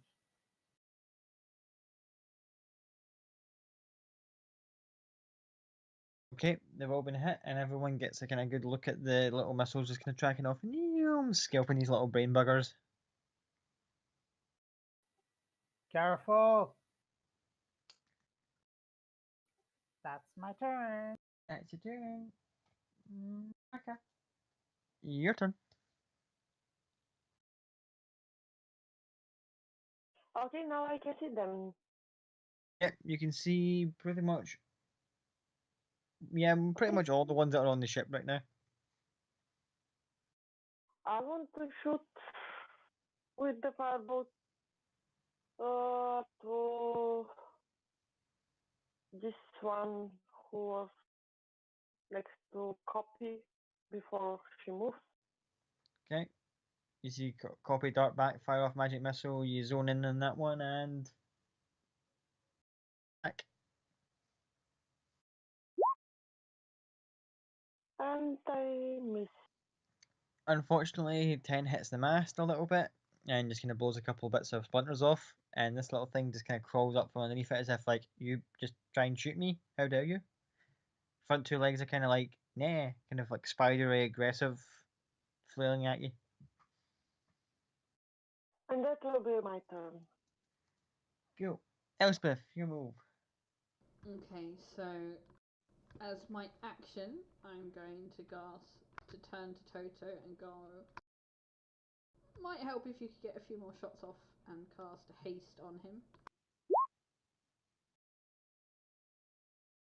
Like a spike of adrenaline just goes through Toto, just like, whoa, fuck.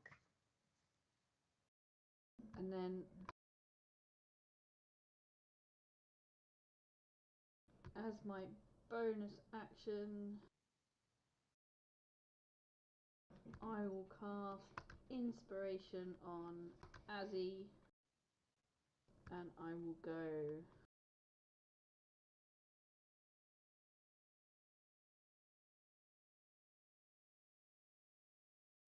There was a young woman named Bright whose speed was much faster than light. She set out one day in a relative way and returned on the previous night.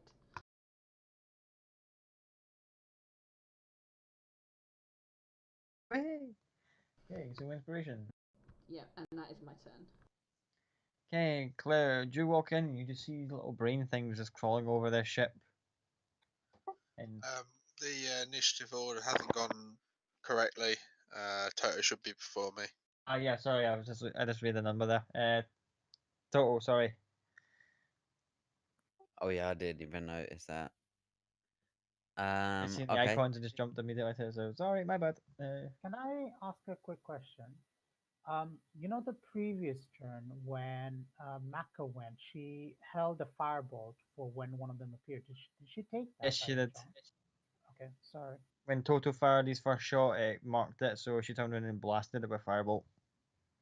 Cool. And the Sorry. second arrow killed it. Sorry, yeah, thank you. So, Toto. Okay, yeah, I'm gonna feel this huge burst of adrenaline, and I want to use all of it on attacks on this one that's closest. That one there. Okay, going for that one. Has it taken damage before? Yes, it has taken damage before.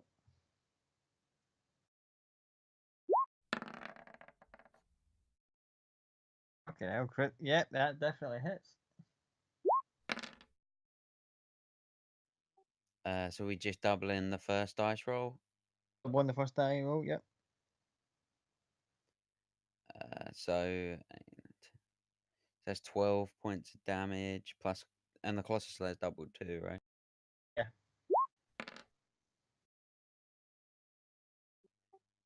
So another 16. So First arrow. You see this thing turn around and it's got its legs up, which goes right, and you again impale it and stick it to like a mast, just like sick. All like to right. the legs, and then just stops and is dead. Okay, so this one behind me is gonna get the next shot. Moving out the road, so I don't need to copy and paste these things again. Next one taking a shot at. Yeah, the one that's right behind me. Turn around, the next shot.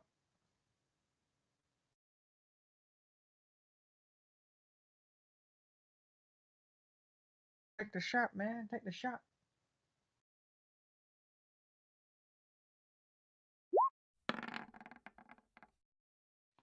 $18 hits. Is that one taking damage? Yep.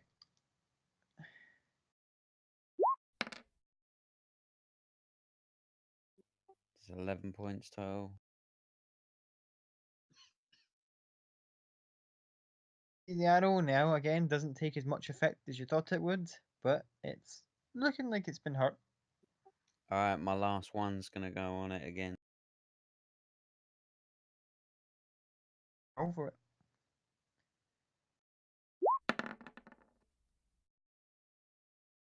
Hits.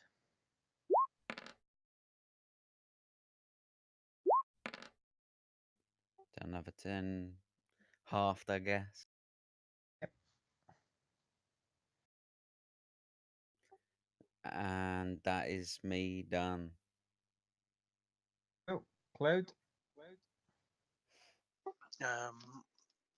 What's Jeff the Jiff done when I told him what I was doing? What basically pointed her out. He's basically getting himself into a position where he can get the drop on her. Just kind of biding his time for the right moment to like swoop in and just start beating the shit.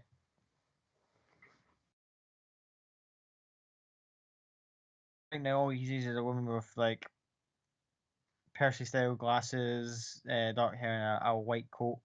He's like, "Oh, that's her," kind of thing. Just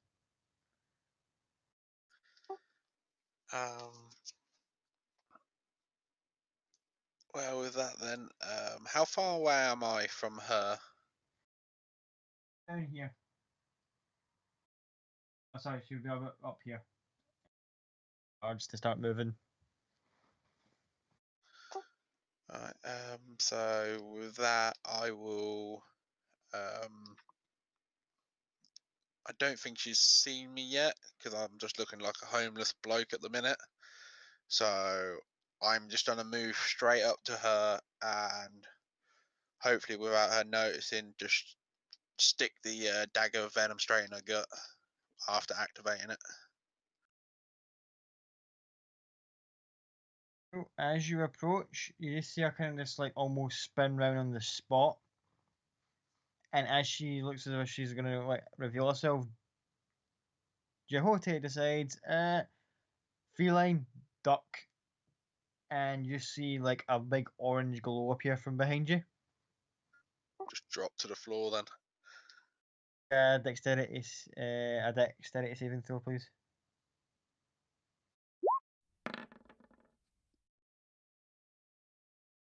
Unfortunately, yeah, duck, but you were running a bit too quickly and you managed to slid forward as she turns from like a humanoid form into her like true Ulthralid Illithid form. She just sees the orange glow from behind as a fireball starts coming and scalps the both of you.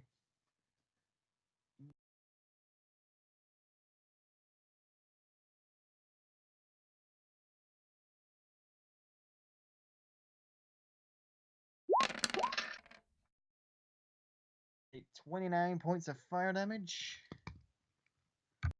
And the good doctor, we'll see what her save is.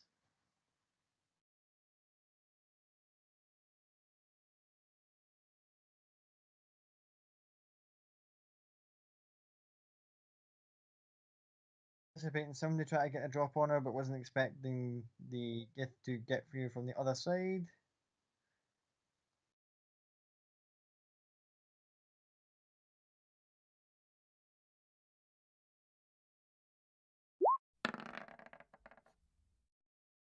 She also dex save too, so she is in bad nick.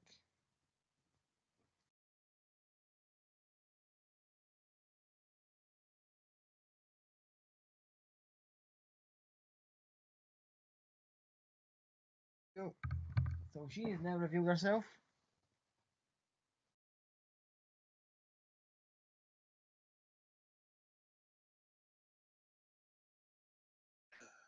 Do I get my attacks on her now? Yep, you can. She knows you're coming, so it's not going to be a sneak, but you can run up and try and stabby.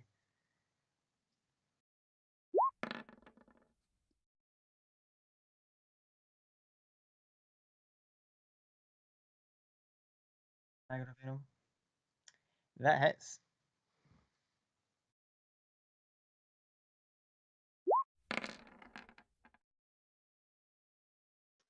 And Constitution saving throw, please.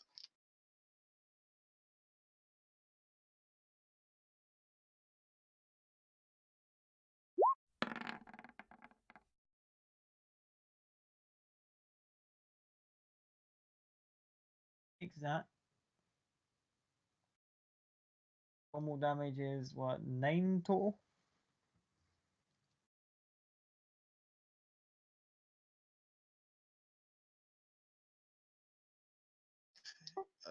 Yeah, 9 total, and I don't think you do take anything. Ah, she saved it. Yeah, I just couldn't remember if it was half or not. And then with his other hand, he'll grab a second dagger and just do a straight up slash with his bonus action. Actually, no. Cloud will, after getting blown up a bit and stabbing her with that, he'll use his bonus action to take the dodge action. No, sorry. I'm thinking wrong. My head's fucking pounding. I can't take the dodge action. That's not a rogue thing. So I will just take a second attack with bonus.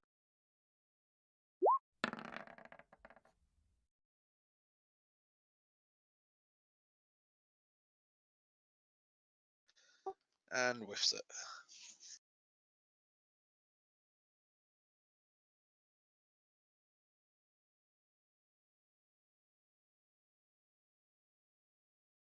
And the second one, after you plunge it in, you hear kind of going. You go to try and switch to the other dagger, and you try and cut the way. One of our tentacles actually just kind of whips in and goes no, and slaps it. Not out of your hand, but you almost lose it. That's the end of me. And that'll be the top of the initiative order. Add the good doctor in. Or the not so good doctor.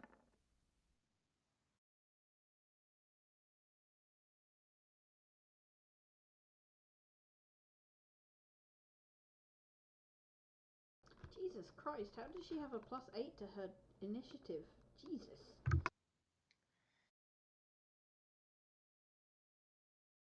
I add her wisdom just before anyone calls bullshit. I wasn't calling bullshit.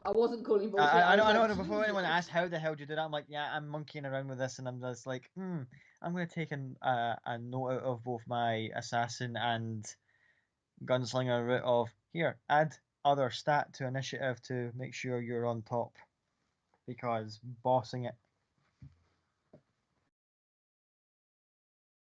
With that, she is now on 20 initiative order, so after Maka and before Elspeth, so back to the top of the initiative order. Izzy, Okay. Right. before you go, saving throw, please, for intelligence, because that one that's next to you is still alive. Come on. You're fine. Oh yeah, it's trying its hardest. Can't get through your mental barriers. Ad blocking it as it's trying to attack you. What do you do? No, as it's trying to probe my mind, all it's getting is, have you heard of our Lord and Father Palor? I'm going to cast Spiritual Weapon this time.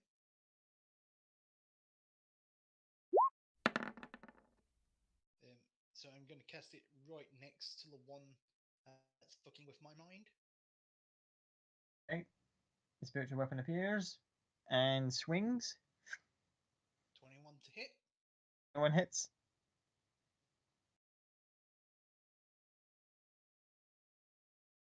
Damage for it. It takes 12 force damage. Right, what's the form of the weapon? It's a sword with some for a hilt. That's right in the middle, so both left and right hemisphere sides of the brain just go fall flat in the deck of the ship.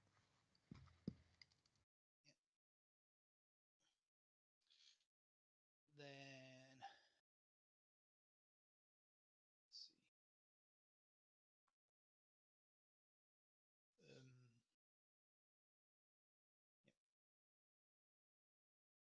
Then as with that one dead, I'll just use my action to move the sword across and down so that it's next to the one at the back. So I'll just move it to there. Okay.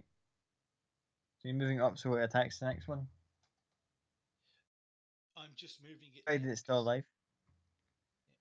Bonus action was to summon it, then I'm just using my action to move it. It's can't attack with it again this turn, I believe. Okay. That your turn now? Yeah. Okay. Are each one of these squares 10 feet? Or 5 feet? 5 feet. Okay, I am going to I'm going to stand up and I can see them, right? I can see her. You can see the kind of glowing mass of where the fireball hit, and you can see Cloud singed. Technically, the two guards would be dead. I kind of forgot about those. And you see this Illithid now standing at her full form with her staff in one hand and bitch I cut you kind of looking her eye towards Cloud. Okay, so then I'm just going to take a shot with my pistol. Okay, go ahead. And because Cloud is next to her, I should get sneak attack if it hits. God Unfortunately, damn you it, that would don't. have been Hang so on, good. hang on. Wait, hold on. Be blessed. I can use bless, And so that's inspiration. inspiration.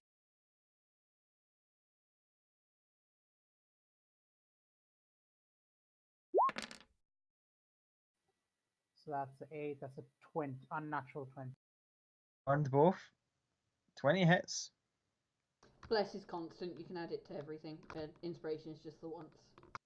Yeah, so maybe you use both. I was like, okay, you use both to make sure you hit that. That's okay. That's definitely a hit. So it's So that will be 13 plus 15 damage together. So that will be 28 one. damage. Okay, she takes the hit. Looks over towards the ship and sees all you guys just dealing with all the little brainy bugs. Yeah, and that's my turn if I can't really attack again. Cool. It's now the good doctor's turn.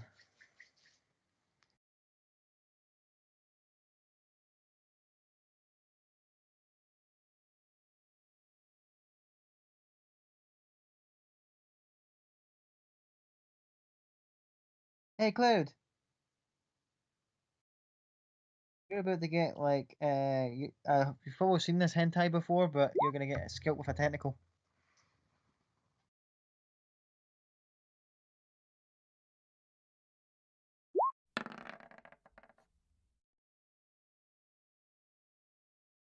Oh fuck.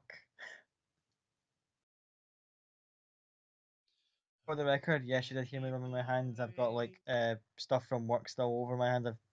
Despite trying to clean them off, it's irritating. Oh, Danny boy, the pipes are playing. Oh, wait, he's Yeah, let me just roll this for a sec.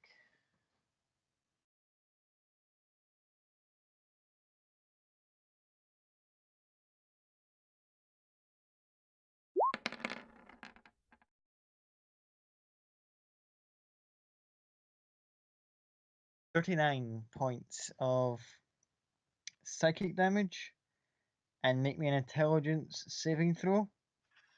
I'm on the ground. Oh, okay, that's bad news because this technical thing just wrapped around you. You would have been stunned, and you're grappled. So she's got a firm grip on you right now with our like one of our technicals.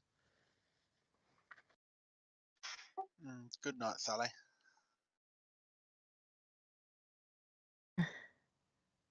God That's damn. when the beam of sunlight senses the scene.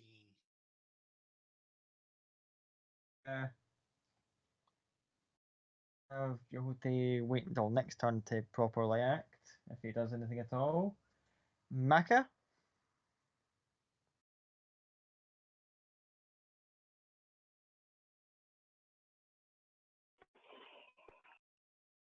Okay, I can see the button.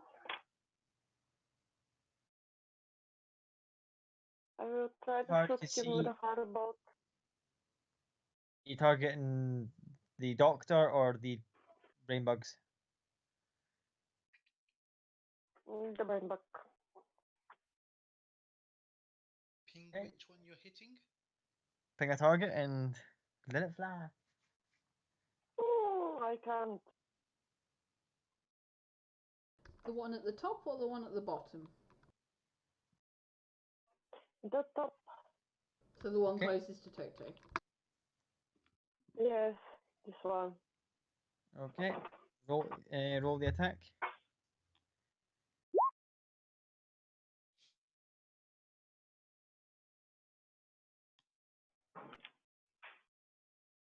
Yeah, that hits. 2.5 damage. This thing's just crawling about. Total turns around and sees it. And next thing you know, it just goes poof, gets turned into charcoal as Maka just like firebolts out of existence. That's all from me. And that one's gone. Elspeth. Okay. So am I near the gangplank right now to get down off the ship? Or would I have to jump Yes. off the ship? So I can just run off the ship. Yep, you're on the Okay. gangplank.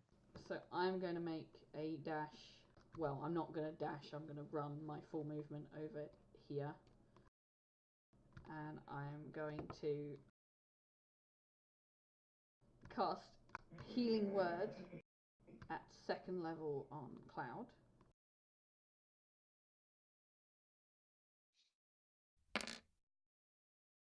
So 10 points of healing. So you're not unconscious anymore. And then as my action, I'm going to cast Firebolt on Tentacle Bitch and go, hey, leave him alone.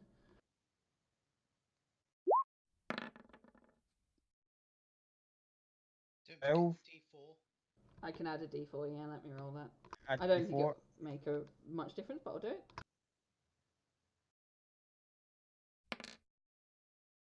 Nope.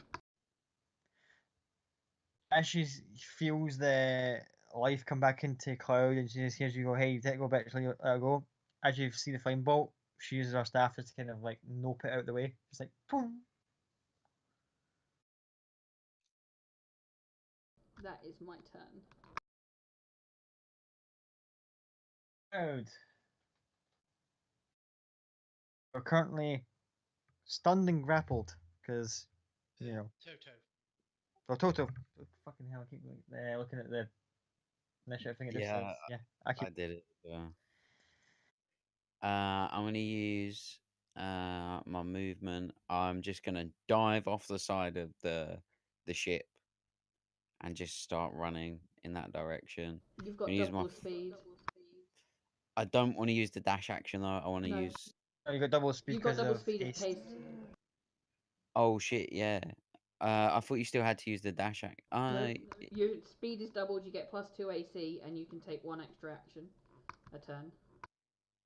Oh damn. Okay, sweet. Okay, yeah. And then I'm gonna run.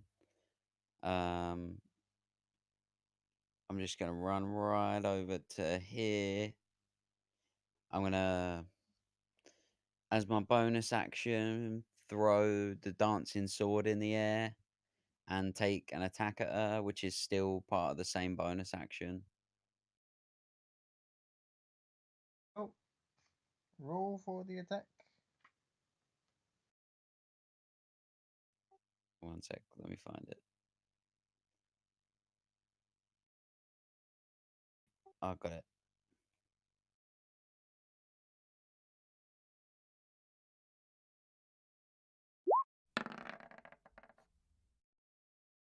Oh, 20 hits. I didn't.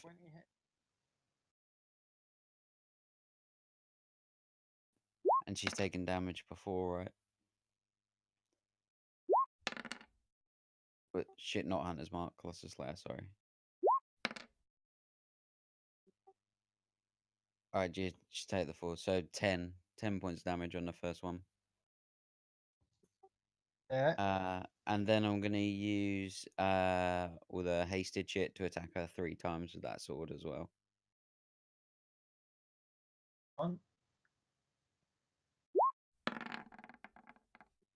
26 for the first. 6 hits. She is technically Hunter's Mark, is she not? Oh no, it's not Oh, her. he It was hunter Gift. smart Yeah. Gif. Yeah, no, I was getting confused. Yeah. So that's 8 for the. 8 points for the first one. That's for the first hasted attack. 10 does not hit. Okay. So the first couple I've of strikes hit her, the next one, the tentacles are fighting back. Okay, I've got one more. One more to make it count. Damn. All whole tentacles, apart from the one that's grabbed onto the cloud, and they're starting to kind of get into the fray. They're just like swatting the sword at the wood. Okay, that's me done. So, Cloud, you are currently stunned and grappled, so your next move is unfortunately skate. But I'm gonna do a little roll thing here.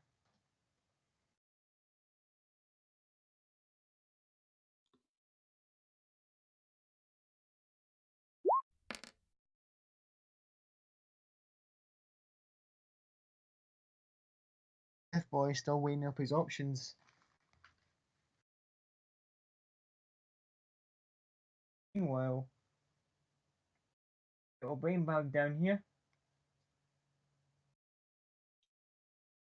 Up.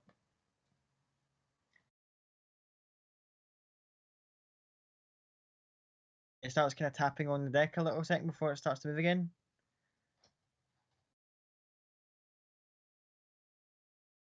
His buddies are showing up.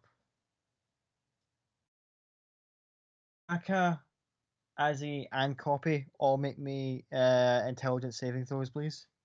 And Copy, you have a D4 from Bless to add to yours. And you still have inspiration, I believe, on yours.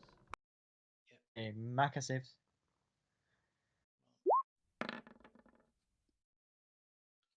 Copy saves. Right, what's the inspiration dice? A D8. Right.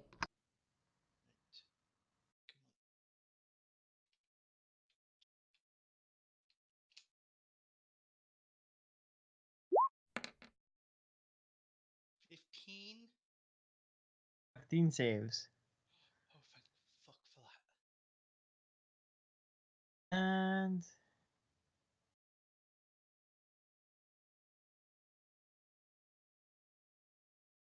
That's all they're going to do.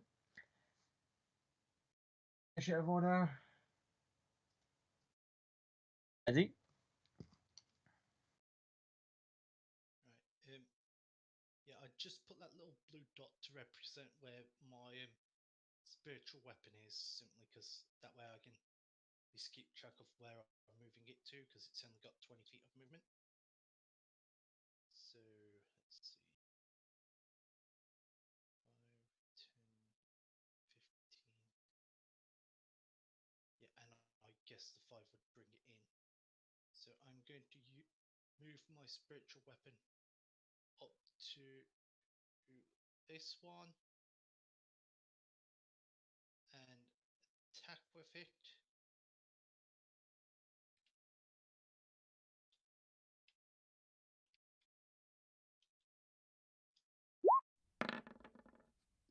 So 24 to hit. That hits. Let me just bring it up because I can't remember what the damage dice on it was.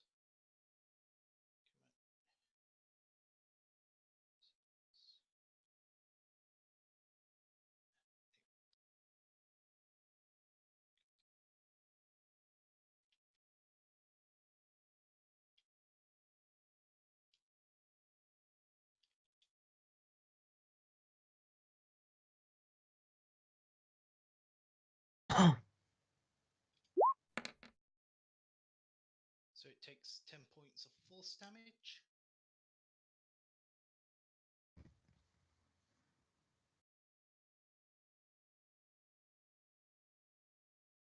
Your turn. Yeah, that's my turn. Copy, you're up. Okay. Can I use my movement to jump down and then bonus action dash out of, like, jump out of the boat? I'll take a athletics check if I need to. No, acrobatics check if I need to. Go ahead. With bless, No, bless doesn't affect skill checks. does it not? No, it's just saving throws and attack rolls. 17's Cool. fine, no, you're fine. Cool. And once I am down, I just want to move a little bit further away from these two brains and just take a shot at the illicit. I'll get even. The ultralith, yeah. Go ahead, take a shot. And again, because Cloud is flanking it, sorry, Cloud is next, I get sneak attack. You can add Hits. D4.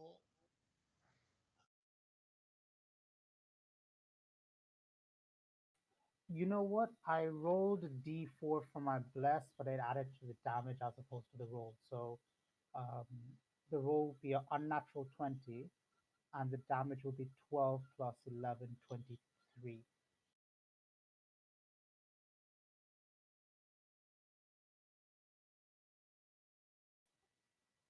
Is that okay? Okay, got it. Cool, and then that's my turn.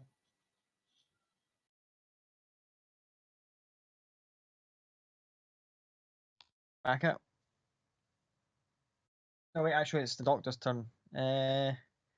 After taking that last gunshot, she's looking around, she's looking at Cloud.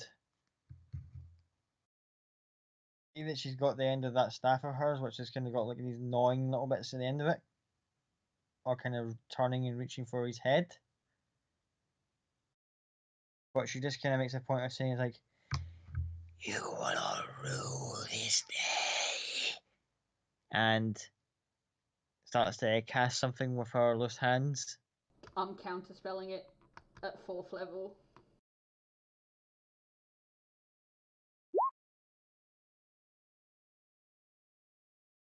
So if it's 4th level or lower, it instantly stops.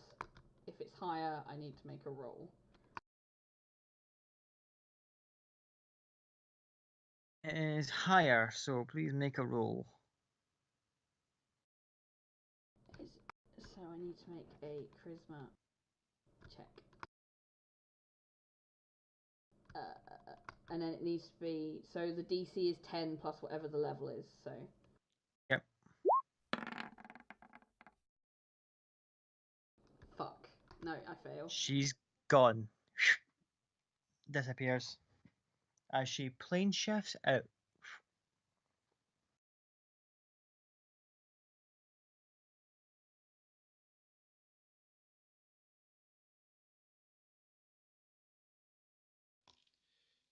Wait, she plane shifted, correct? Yes. Didn't she have physical contact with Cloud? Wouldn't that drag him with her? Just herself, so luckily for him, let's go. Well, actually, I'll say she lets him go.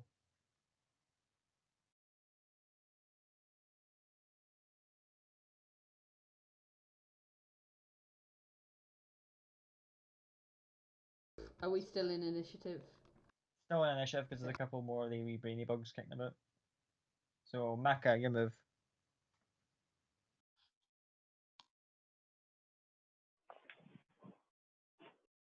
Okay, I'll shoot the closest one to me. And closest to you. Okay. Yes. Hits. And And again, go. splatters it. You hit it certain mass and it just goes boom, explodes. Bits of brains everywhere.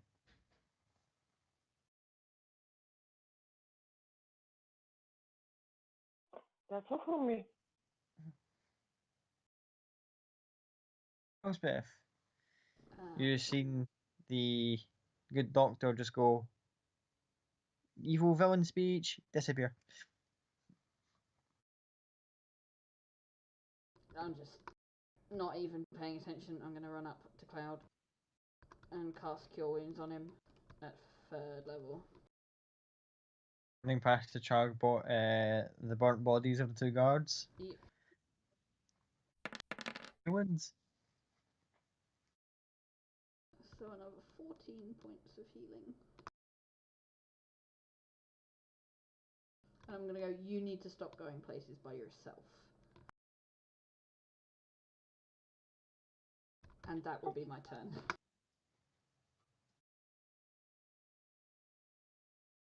Otto, Can I can get those from here, right? that one is kind of crawling on the sides, kind of rail of the ship. How far is it? If I move up a little bit closer, I can get the dancing sword to move anywhere 30 feet from me and attack it. So I'm gonna do that. It's over.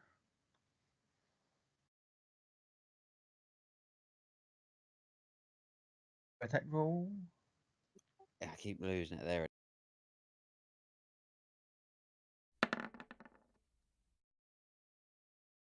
Yeah, that hits.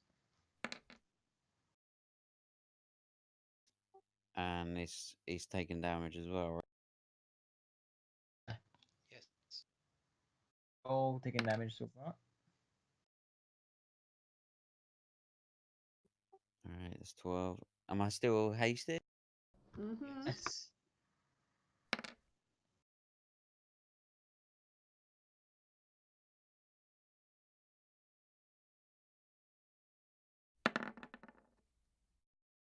Hits. And on the second one, you puree it. On left is this one here. Um, that was a bonus action and one of my actions. So I'm gonna just longbow the other one for my other two attacks. Okay. This one's fresh to the fight, so it's got full health. Well, nat 28 and just kill it one shot. Go on to Not close quite. enough, you hit it. Alright, I've got one more shot, so this one will get Colossus Slayer.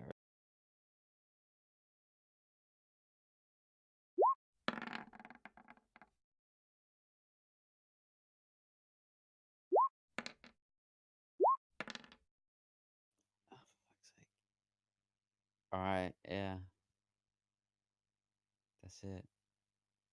It's got 2 arrows sticking out of it like horns, and it's now looks kind of beaten up. Alright, that's me done. Good, your turn. May I ask, where's Jeff? Over where he initially chucked the fireball, weighing up his options to see how what the elephant was going to do it, and is now pissed that it's gone. Cloud sort of, as he was like stunned and held, I assume he's still standing on his feet. Yeah. He sort of leans over and kisses Elsbeth's forehead, and then walks over to get Jeff, and he will snatch the sword out of his hands. He's still kind of like angrily stunned himself, kind of just watching. It's like she just fucked off. Well, if you did a bit more, that wouldn't have happened. And this is mine for now. And he'll just take the sword off of him and turn around. Cool. At your move. That's it. Little bunny bug over here.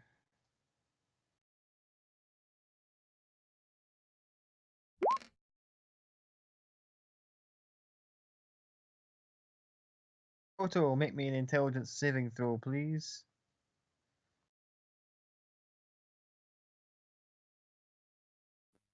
Alright, give me a sec. One screen sucks. I can't. Right, I got it. Oh, fuck, I got my. Don't forget you have a D4 to add to it. Oh, yeah. I'm going to add the deep fall. I know it's not going to make much difference, but I'm.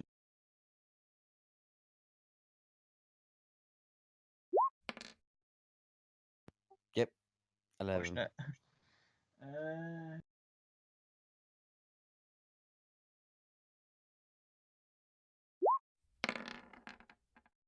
13 points psychic damage. And tell me if the total of this dice roll is equal or higher to your intelligence score. Oh, it's higher. Much. 7. That is equal. Oh, here. Your intelligence is reduced to 0 and you are stunned. Shit. His eyes just roll back, his tongue just comes out of his mouth, he just starts slabbering, and he's just like, duh.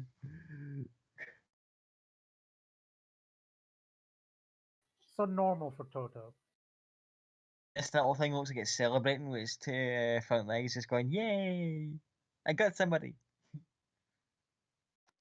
How stoned is that little thing now? It's been chomping on Toto. Actually, gonna start moving towards Toto. But a little quick calculation here, because this is gonna be.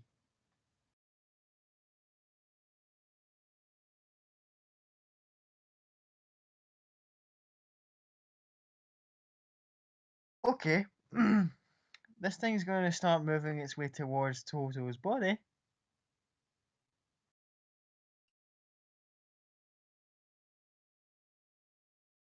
And once it gets within 5 feet, it starts to do some really wacky shit. If anyone wants to kind of Does it intercept pass this within- thing, Can I use an opportunity attack to attack it? I think Zozo, what was you saying, Alex? Does it pass within 5 feet of that little blue dot? I can't see the blue dot on my screen. Spiritual weapons don't get attack of opportunity, I'm afraid.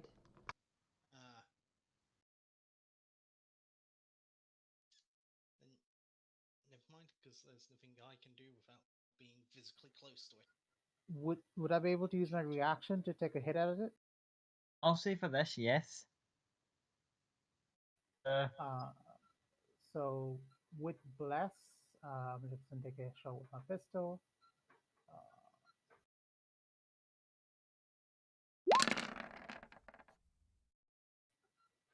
So that is 25, 25 hits, and it takes half that and it damage. takes 20 damage.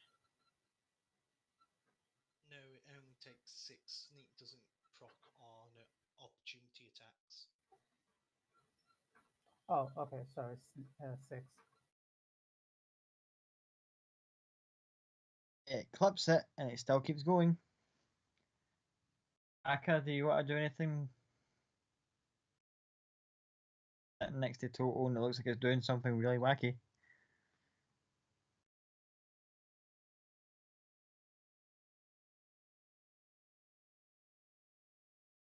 No.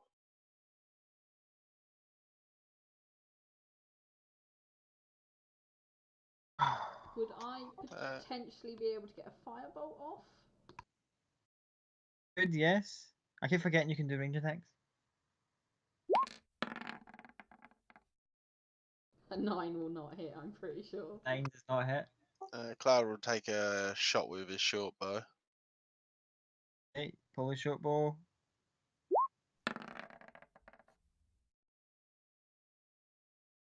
Hit.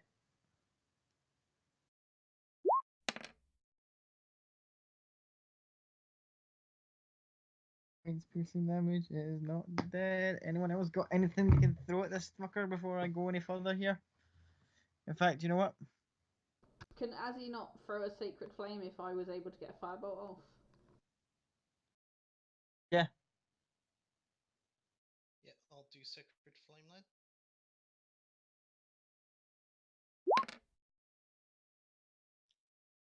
DC 15 dex save.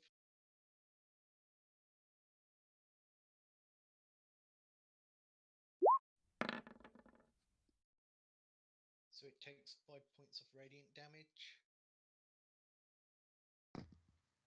At that point, you see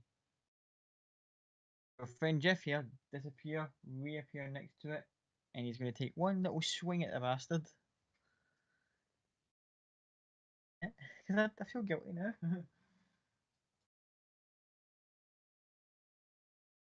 Watches this. He doesn't. Luckily, he moves in and just like palm strikes this little thing and gores it.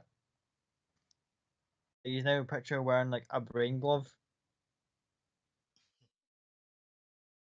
Little legs can twisting about.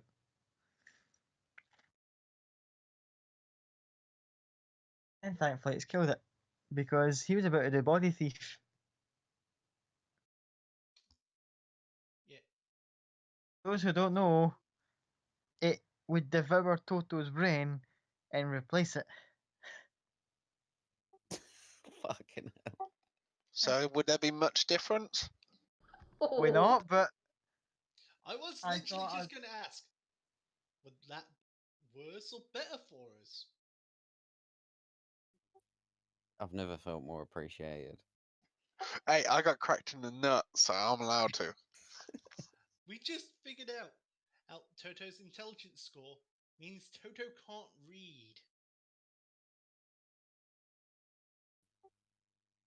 You yeah, can I thought- read. as soon as I realized, oh fuck, this is about to actually happen, I thought, you guys are all fine, you're making all the saves, and then it was like, nah, I'm down. I'm like, oh fuck, no, no, no, no, no, no, no, no. Did you even realize my intelligence was that low? No, I didn't know. I didn't think anyone in the parties was that low. Yeah, I that's didn't realise until last week when I saw your sheet, mate. Yeah, you do realise intelligence below 10 means you are illiterate. Does it really? No, it Yes. doesn't. That's No. nowhere in the book. That is no. Below 6 is you're not able to speak in, you're not able to use common language or language as a whole. But between 6 and 10, it's that kind of grade school to high school level kind of, yeah, okay, maybe. And then from 10 onwards is when you kind of get to like university, masters, PhD levels, basically. That's why Toto reads so much. He just picks out the words he likes. Yeah, so Toto is basically probably at a kindergarten age where he's just playing Pictionary all the Does that So- surprise? So Toto uses crayons, basically.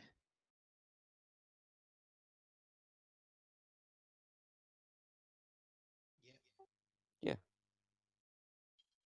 Right. But yeah, I thought, no, I'll give you one round of like trying to stop this little bugger, otherwise Toto would go bye bye. Oh fuck. Quick bit of trivia. Grog had an intelligence of 7, and so do giant eagles. So Grog is actually technically dumber than an eagle. Yeah, Grogs is 6. Yeah, Grog's is 6. So technically, he shouldn't be able to speak Yeah. language. Yeah. Anywho, Yep. so the doctor got away. Yeah, I'm going to do a perception check to see if to make sure there are no more of those brain buggers on or around this area. Right, Would if that be everyone wants to investigation? kind of just like, I'll just say collectively, he's all search and there's no sign of these things. That was a lot of them. Okay, right. After that, I will check the charred bodies. Are they dead or alive? Oh, they're dead.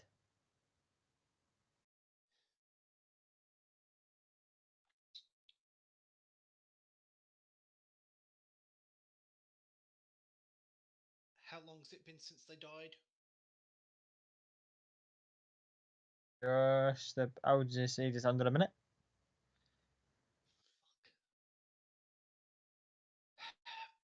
If I can work. Yep. Yep. Do you have the diamonds though? He does. I brought them. He has 2. Yep. Good thing I've got one that I'm not gonna give you. Mm-hmm. Yep. And one is going towards the one on the right. So revivify. So placing the taking hold of his holy symbol, placing the diamond on the shield's chest and going, "Let Palor's light guide you back to this world. You have not taken your last breath yet, strong warrior."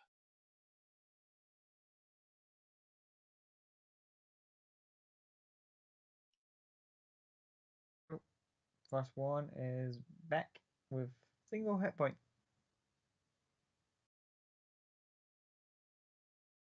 What do you do with the other one? Same with the other one.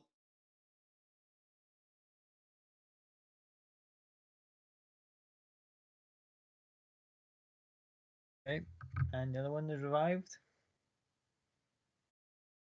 You know, like they just got a little bit too close to the barbecue now. Just like covered in like soot. Cloud just sort of turns to the group and goes, maybe we should quickly get to her workshop. Just what I was thinking.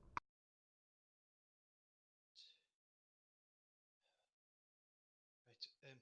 Everyone who's injured, please come here. Right, I'm going to cast. Once everyone's in range, I'm going to cast Beacon of Hope to get anyone who looks like they're seriously injured, plus the 2 guards. Beacon of Hope doesn't heal. I know. It's just so that I know you're all in range for its effects to work on you. Because after that, I'm going to cast Mass Healing Word at 4th level. Is my intelligence score still at 0? Yes. I'm not moving then. So what happened to the brain? Was it killed? Yeah. The GIF managed to decide to Misty step right up to it and then just like Falcon punched it. But Toto's brain's not been assimilated. No, it's not replace. It's not done body thief. That's what I was saying. Is like if you could all do one thing, stop it now. Because if it doesn't, I'm just gonna body thief them. Because that should have just Cool. been a case of move up and jump inside. Cool, but Toto's still at 0 intelligence. No, at 0 intelligence. Everybody within range of my mass healing word. Is that 12 points? Yeah, Mhm. that's 12 points of healing. So it's up to 6 creatures. So the 2 gods get 12. Toto gets 12. Cloud gets 12. So that's 4. Right. Who else is injured? Me. Elspeth gets 12. Are Copy and Maka alright? Have they taken any major damage? No, I'm fine. I'm just gonna have a look around to see if there's any other of these kind of creatures around. If that's the case, I'll take the I'm 12. not injured. Right, then the final 12 points will go to myself.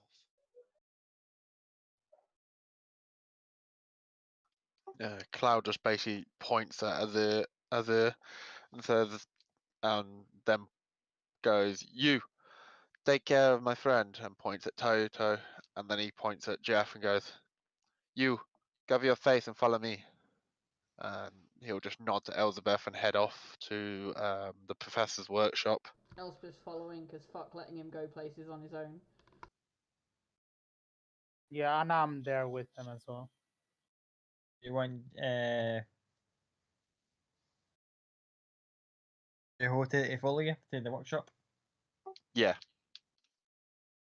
Oh, again, he gets his Thor and Thor Ragnarok sort of like, I put this thing over my face and kind of disguises himself again. Follows you guys.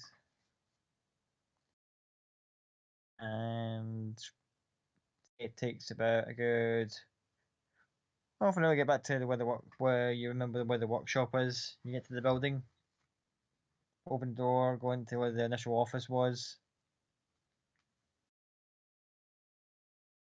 In the passage thing, it says up, the stairwell starts to descend. Do you wish to go inside? Mhm. Cloud will turn to Jeff and just go, this is the Mind Flayer's hideout. Anything you know about these places would be very appreciated. But let's tread carefully. And Cloud will start moving on a bit slowly, but just keeping an eye out for anything that might be a trap or such. Jehovah kind of matches you step for step and goes and just nods along as you guys take point. I'm And gonna cast Sorry, detect. you gonna say? I'm gonna cast detect magic on myself. So for 10 minutes, I can tell if there's any magical stuff within 30 feet of me. Aside from everyone's obviously assortment of magic items and the fact that you've got literally a like elven fire starter right next to you, wasn't until you start getting closer you start to kind of feel like they kind of there's several magical sources inside the Mind Flayer's little laboratory. Is there any? Can I ask any sort of dangerous school of magic? Because I can find out what school of magic it is. So I guess any evocation. What else is dangerous school of magic? What else could hurt us? Necromancy. Necromancy. Yeah, that too. Also enchantment. Yeah, depending on that as well. So any. I'm not going to ask you to describe every single school of magic in this room, but if there's any evocation, necromantic, or charming, Necromantic whatever gives I'm you a severe little ping. I am going to point out the source of it and go, that is probably not good, whatever that is. It is As you enter again, you see the kind of membrane like door opens as you go in, and there's like you also just again, the schools are kind of I'll kind of wash over as like again you point out the magical source, just as Jehote points out there's like a trap that's set up to set off a fireball that both him and Cloud can just like we'll get that and disarm. And there's a couple of just little things that just light up in the room magic wise. One of which is like not really a full book, but more like a collection of scroll, old fashioned kind of scroll thing that's kind of rolled up on the desk that's been kind of left there in a rush. And that way you get the kind of necromantic juju from. Yeah, I'm like, do not touch that. I'm pretty sure that's not good. What is it? A scroll case type thing? It's a scroll. Yeah. Kind of like one of the big elongated scroll case things. It's got like just markings on it that basically, and some certain scripts basically telling you it's necromancy stuff inside this. Be warned.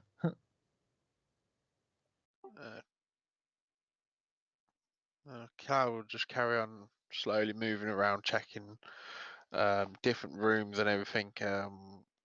Especially one, keeping an eye on Jeff, making sure he's not finding anything that he's going to try and hide from us. But at the same time, Cloud wants to try and keep an eye out for the books he saw that supposedly these guys were after, and see if he can like maybe.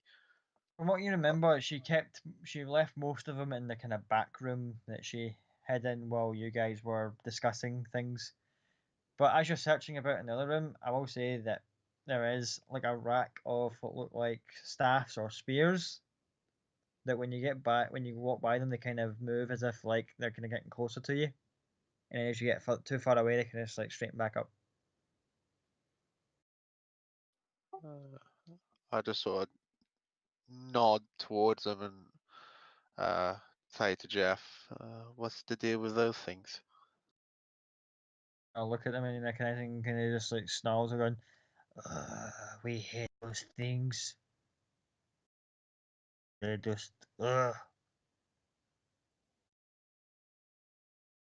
If weapons.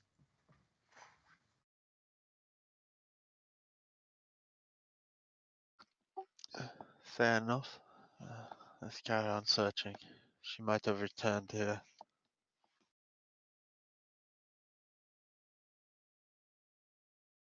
As in terms of the actual room layout, there's her actual desk. That's kind of like again a kind of half organic pulpish thing that kind of shapes itself to her needs. And there's the main door to the back room. I'll go towards the main door in the back room. Okay. There's also just like the endless scrolling of just like stuff all over the walls, like maps of Taldore and various other points in Exandria. Kind of cosmos maps as well, and just random shit everywhere. Cloud will probably just grab a. I think he's got. Yeah, he's got a bit of string, so he's got a bit of rope and string and such. So he's just gonna sort of wrap the scroll case, that necromantic housing scroll case up so it can't be opened, and then pop it away in the haversack. Okay. And then flank the door with copy. Elizabeth, sorry.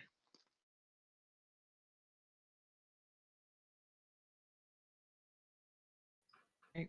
As you guys get to the side of the door.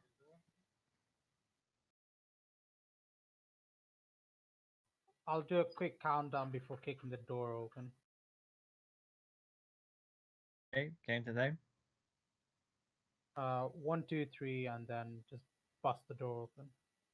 As you kick it, you can feel the kind of membrane-like substance that it's made out of, kind of like absorbs most of the hit, and slowly pushes back.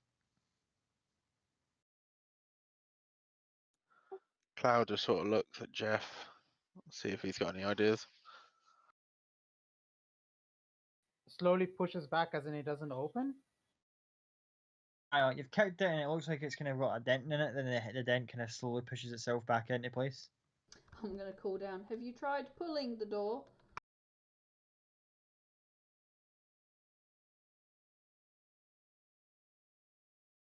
I will try pulling the door. Try and get your fingers into the membrane thing and you can just hear that feels kind of slimy a little bit and you try and pry it open and again it's resisting. It's like a muscle. Kind of just like tensing up everything you try and open it.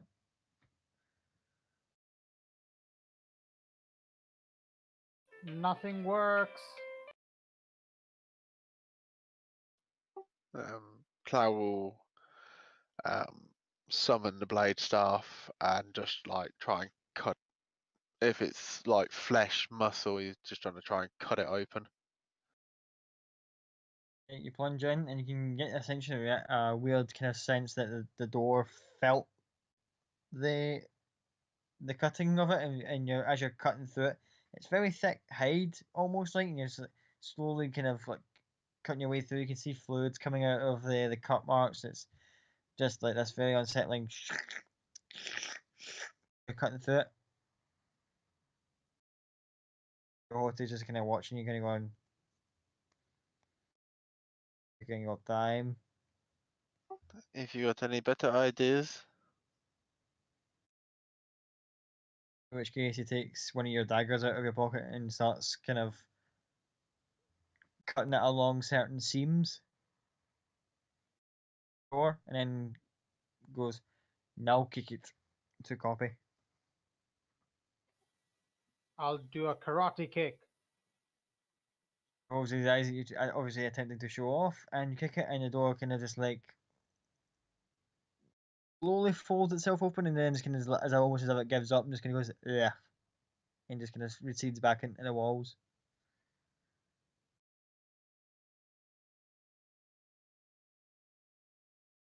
Door's now open.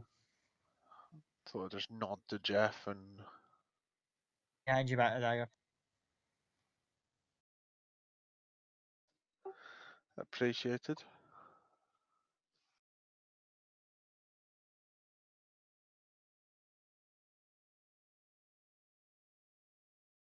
Door's open. Who wants to step in first?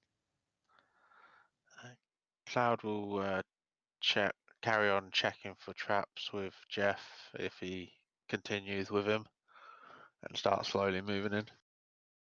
Investigation check with advantage because Jeff says, yeah, Jeff's helping.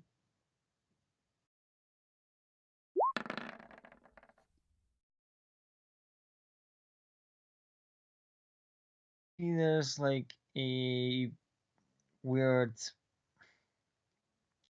bulbous thing hanging above the door frame that Jeff kind of points out and kind of just like shoves you aside a little bit and points up and just gestures to it, which instinctively you pull the dagger out thinking he was going to go for you, then you go, oh wait, that thing, and you jab it and you just kind of alight and just whatever this thing was, like organic booby trap, it has been disarmed as you jab it.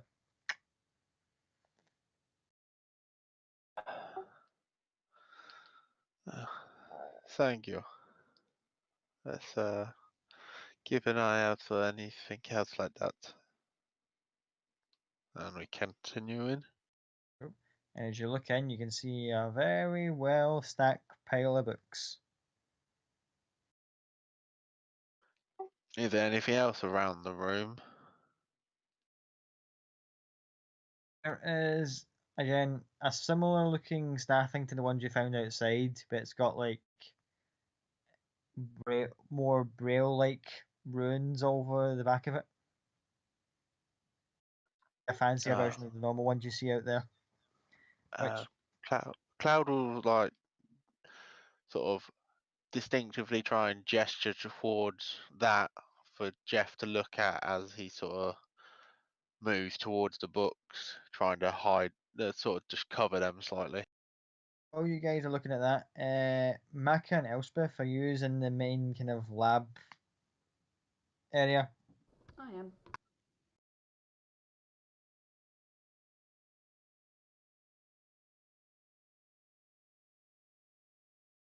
I think one of these is about to have a bit of an encounter with one of those staff things. Is it one of them's missing from the rack, and it's slithering towards you almost like a snake.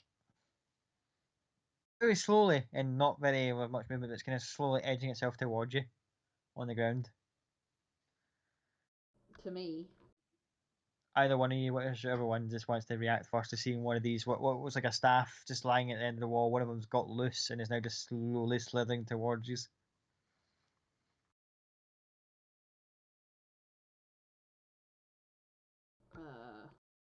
I'm gonna go and pick it up, keep it at arm's length, and put it back on the wall. Where with all the rest of them. As you pick it up, as you're about to put it in the kind of rack, it kind of the top of it, which is kind of got like 3 points put together at a tip, opens up almost like a 3-part jaw, and you can see like a small little tendrily looking tongue thing comes out of it. It wiggles vaguely in your direction as you put it back, and it's like, no, don't put me back. And then goes back to being a staff.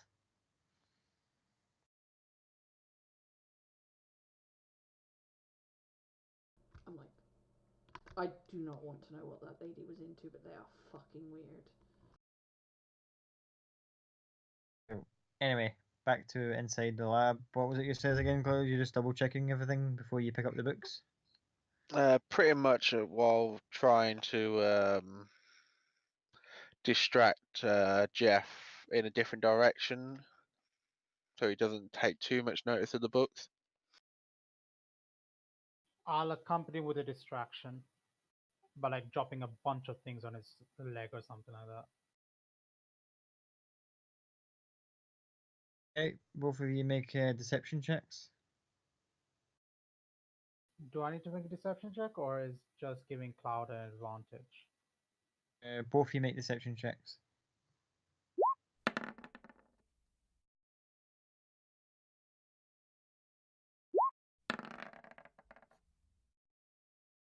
Yeah, you both make an effort, and he kind of starts to kind of just like, okay, I'll look in around the room if you're going to be so awkward.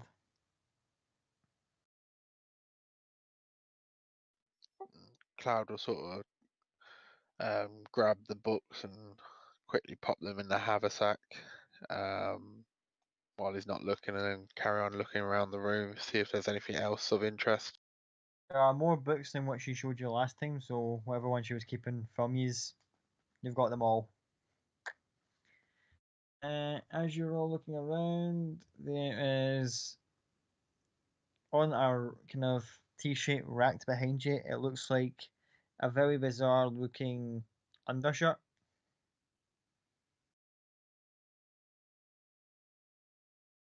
Looks like it's made of similar material to what the Elephant's clothes were made out of. I'll pick it up and pocket it. As you pick it up, you can feel it kind of reacting to your hands touching it, and you can stuff it into your pouch or your backpack. Apart from that, there's strange, illicit clothing. Yep. As far as you know, that's it. Is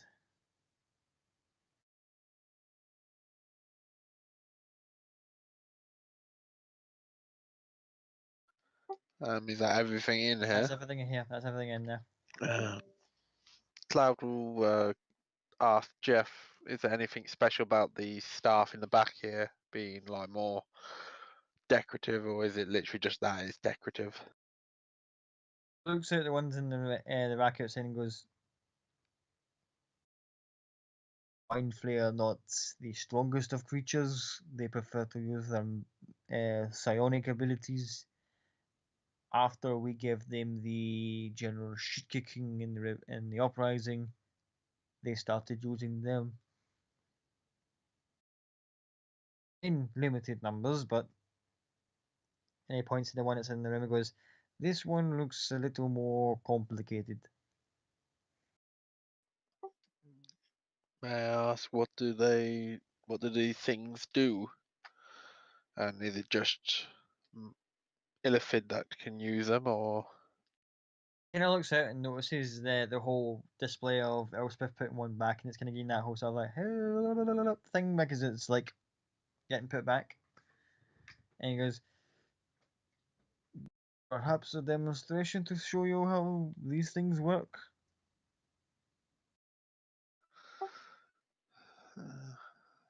Okay, but be careful. He kind of walks over to one of the ones on the normal rack, picks it up, making it starts to react kind of more violently because, well, Gith goes, I guess volunteer probably better to use. Cloud points at Elizabeth. Holds his Sorry, arm out with what? this thing, with this long kind of spear thing that's kind of wriggling ever so slightly. What? I take hold of this.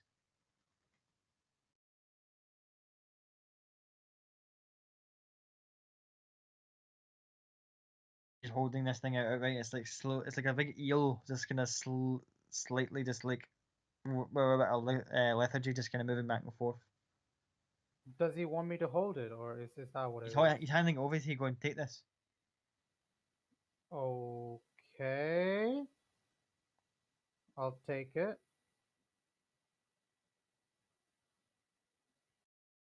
You take it. It feels Yeah. kind of weird.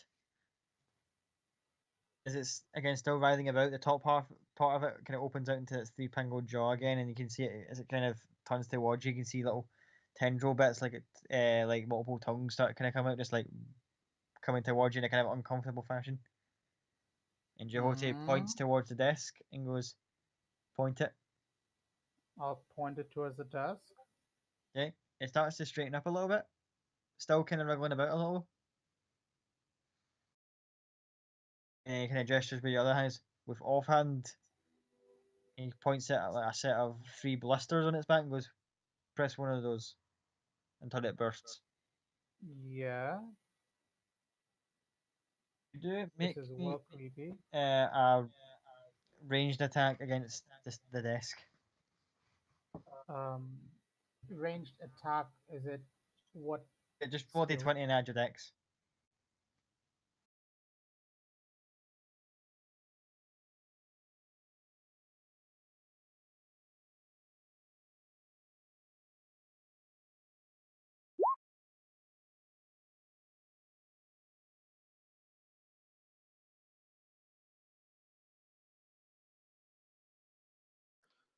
I think you read that Sorry, wrong. I wrote that Yeah, wrong. I think you've botched that just a little bit.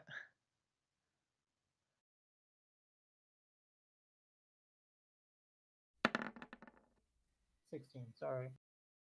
As you're kind of like, okay, I don't know what the hell this thing is. What the hell? And then once you get sussed out, the thing straightens up almost like a musket, and then it just belches out a kind of purple blob towards the desk. And as soon as it hits the desk, it just shatters the desk completely, just like blows it to bits. Ooh. I like this. Brody kind of reluctant and goes, "You see, disgusting thing, isn't it? Useful." And it looks like What again, he sees it is it? as it kind of half What is dripping it? about. It's still got a tongue kind of hanging out after it's belched out. It kind of goes, "Disgusting with useful weapons."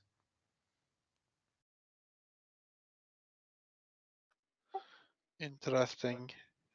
Cloud will go to the more ornate one in the back room and using some more of the string rope he's got, he'll sort of make a loop and put it over the top where the prongs open up and just tie it shut and then grab it and pop it in his haversack as well. Well, he'll probably just hold it for a little bit first. Again, you hold it, and again, it's got that kind of more eelish kind of movement to it. Although, with it being bound up, it's kind of resisting you a little bit because you're like, "No, you've bound me up, you bastard."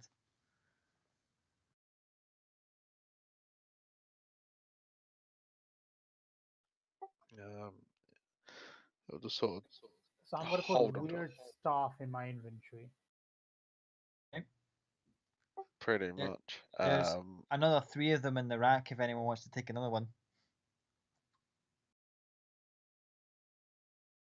Do you know the image I'm getting? Do you guys remember? Have anyone of you watched Fairy Tail, the anime? You know, Yeah. Mystic Jin. He basically had like 6 or 7 staff in his back. Yep, I know what you mean. So if no one's picking up the weird stuff, I'm gonna pick them all up. All of them. If no one else is picking them up. As you put them all in your bag, you start to feel them all wriggling about in your back, and 2 of them start to kind of tickle your ear with the inside of their tongue things as you stick them in the back. You can just curl over and just start tickling your ears with the tongues. Like, these things are kind of semi-sentient, and you don't know whether they're like messing about with you or sizing you up to eat you. You're like, nope, stay in the bag, creepy monsters. How many are there? Did you say there were 4 of them in total? You're holding one, there were 3 spare on the rack, and then Cloud's got the more kind of decked out one. So I'll put the 4 there in my backpack. Cloud will come out the back room, and I doubt there's anything left of the desk or anything that was in the desk. The only thing that is now left that was from when the desk was completely obliterated is it looks like a weird kind of metal headband stroke skull cap thing. Cloud will gesture, just go Elizabeth and gesture towards it to see if if she's still got detect magic on, if it's magical or not. Do you mean Elspeth? Yeah, Elizabeth. Do you look at Elspeth and call her Elizabeth? Because you're about to get an evil No, glare.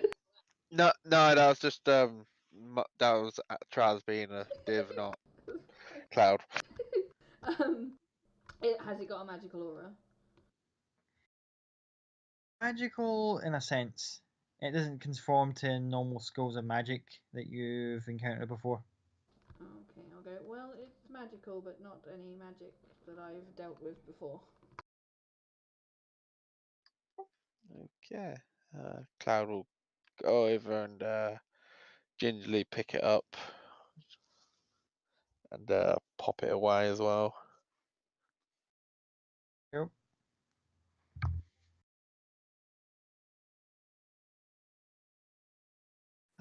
And if that's everything down here, we'll sort of look at the group and says, well, what do you think?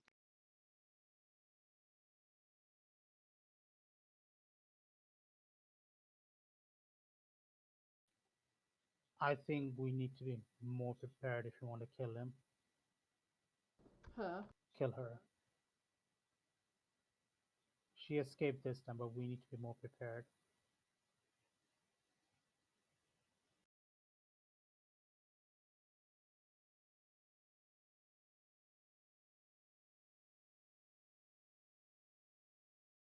The problem is we don't know where she's gone. She'll come back for us. Don't worry. That's a pleasant thought.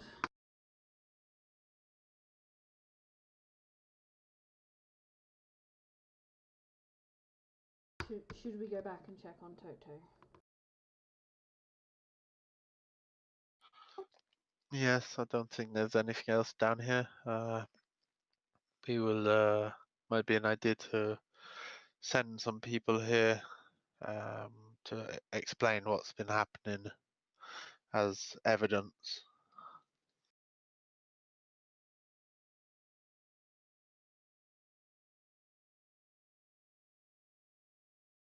Agreed.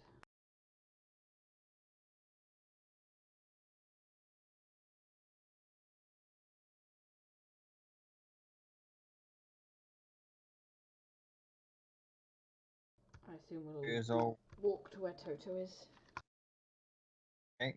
Toto's just sitting there, pretty much just like, kind of out with it completely. Did Azzy do anything while we were gone? with him. As he tied Toto up, Toto's own safety.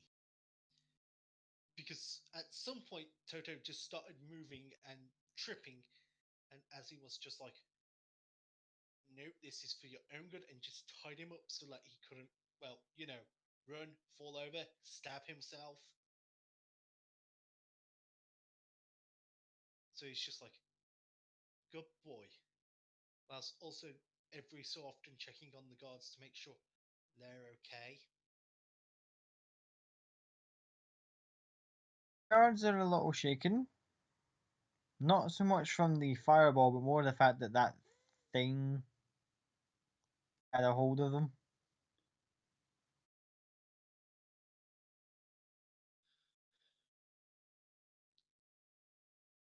I kind of just like grateful that you guys managed to A, ward her off, and B, help her.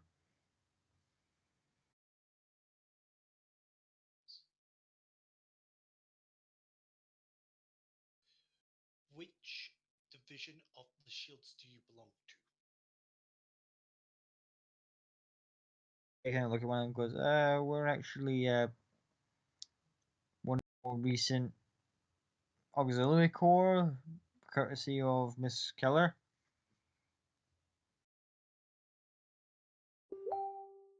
Algrave actually expanded the shield force the force of shield not long ago, where certain citizens have contributed towards funding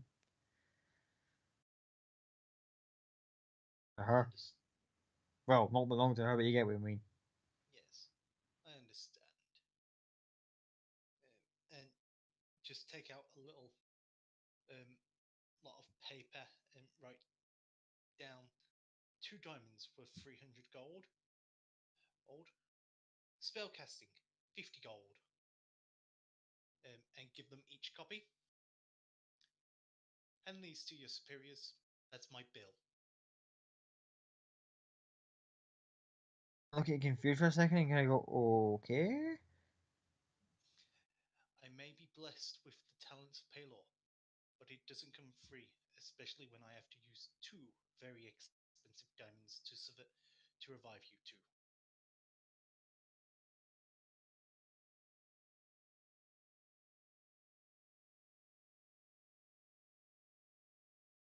Now, Amongst themselves and kind of go, understood. yes, go report to your superiors and rest.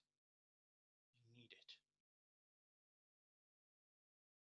A half bow and then go, understood, and head off.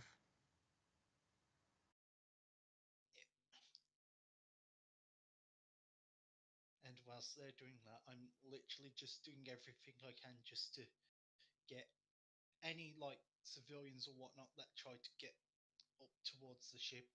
I'm literally just going to shoo off, just going, no, it's still not open to the public. Please leave. Please leave. Also, whilst making sure Toto doesn't hurt himself somehow, even though I've tied him up just to be safe.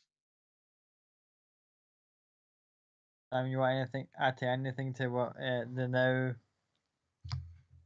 lesser capable, mentally Toto would be doing right now? I have no idea.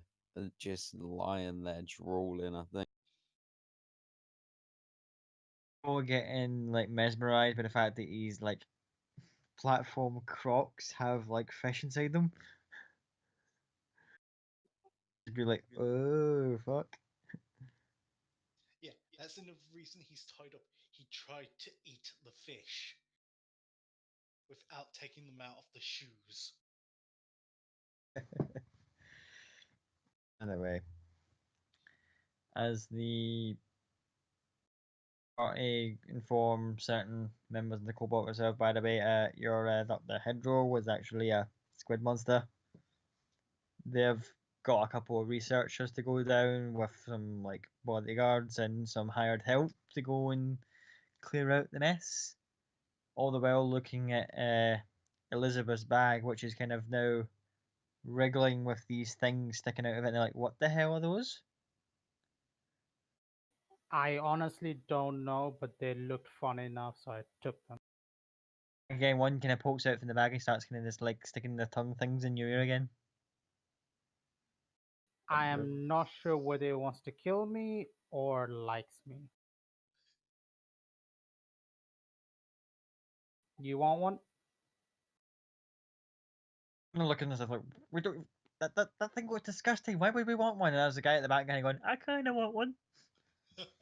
That guy knows. That guy who's sitting in a particular aisle of the Cobalt Reserve with like a certain kind of picture book and everything. He's like, I want one of those definitely. I've read that book. I know how it ends.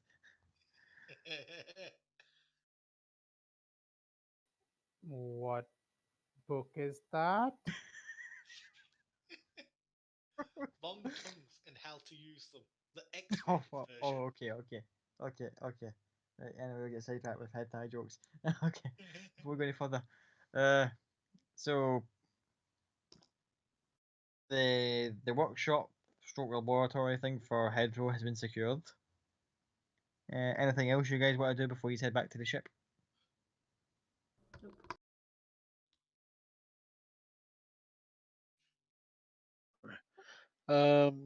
If we can head past Miranda's house, if that's sort of on the path, Cloudwood.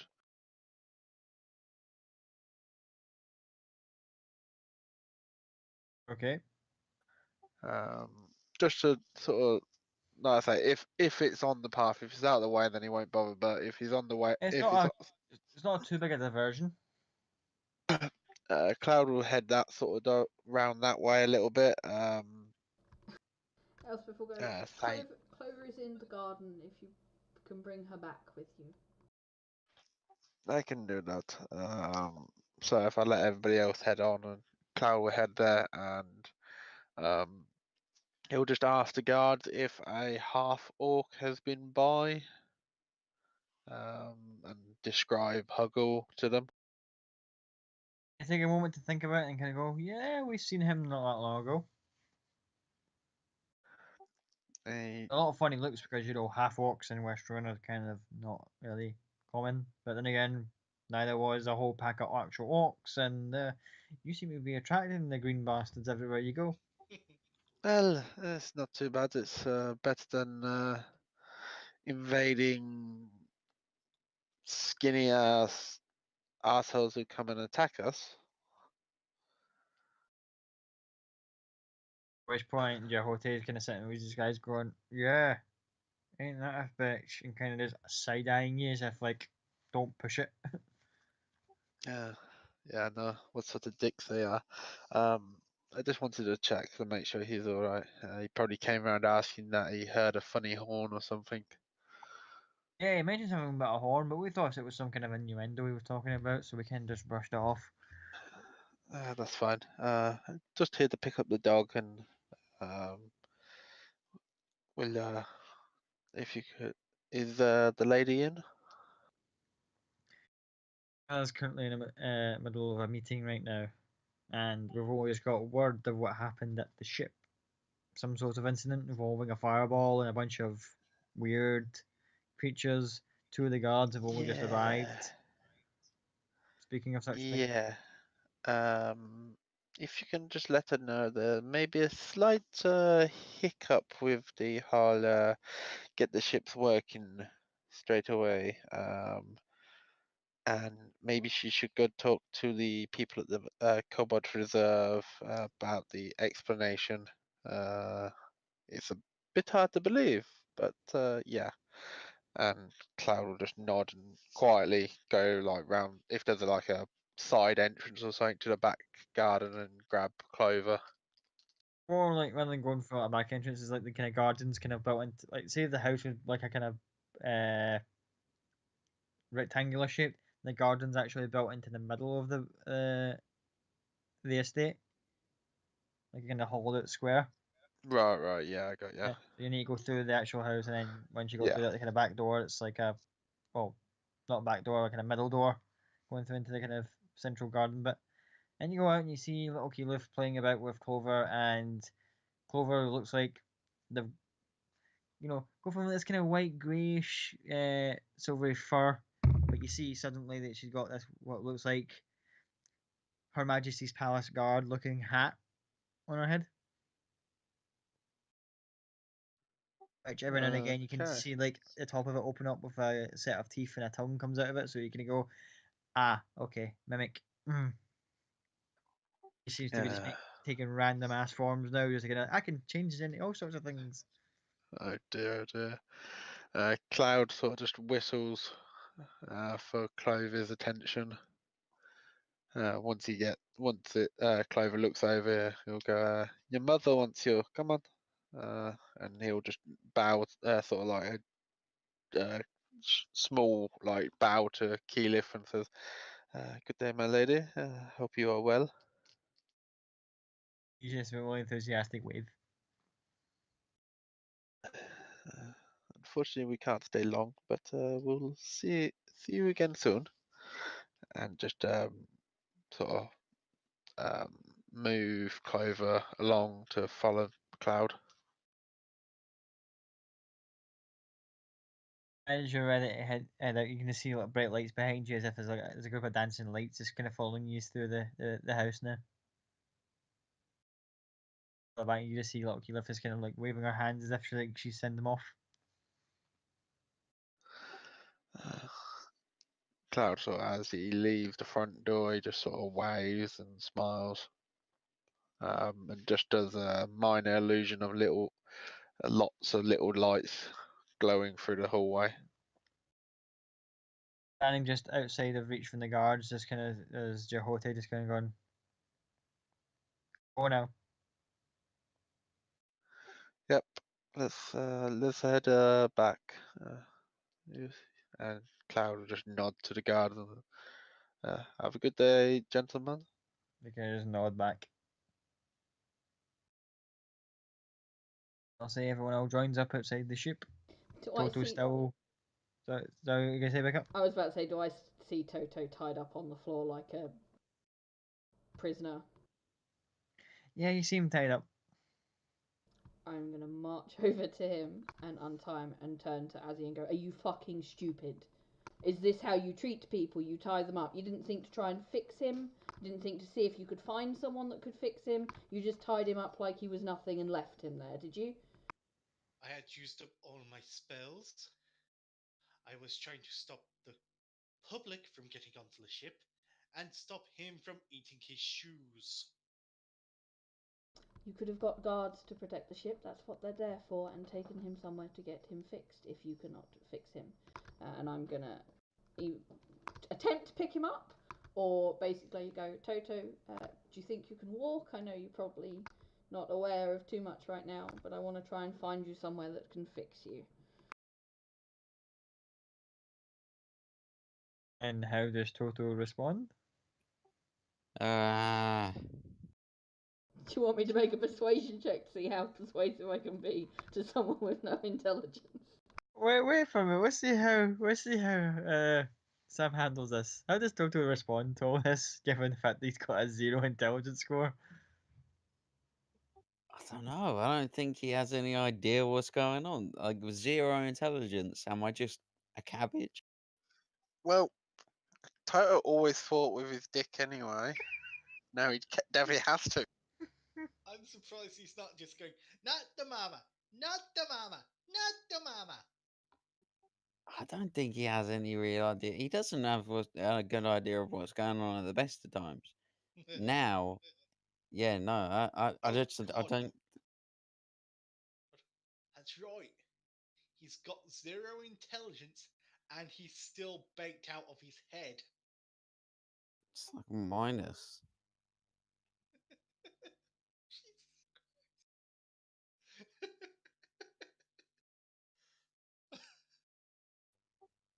He's just a drooling mess. He can't talk.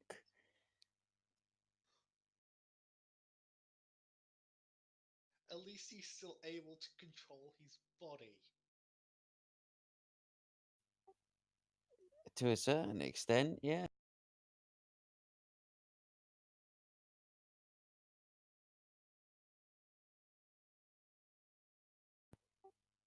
he's just gonna draw, kind of at least try and make eye contact with Elspeth, if that's at all possible. But other than that, Yeah, that's pretty. I just wanted to see how you'd handle that. It's just the case that you're pretty much just like blah blah blah. Can he stand at least?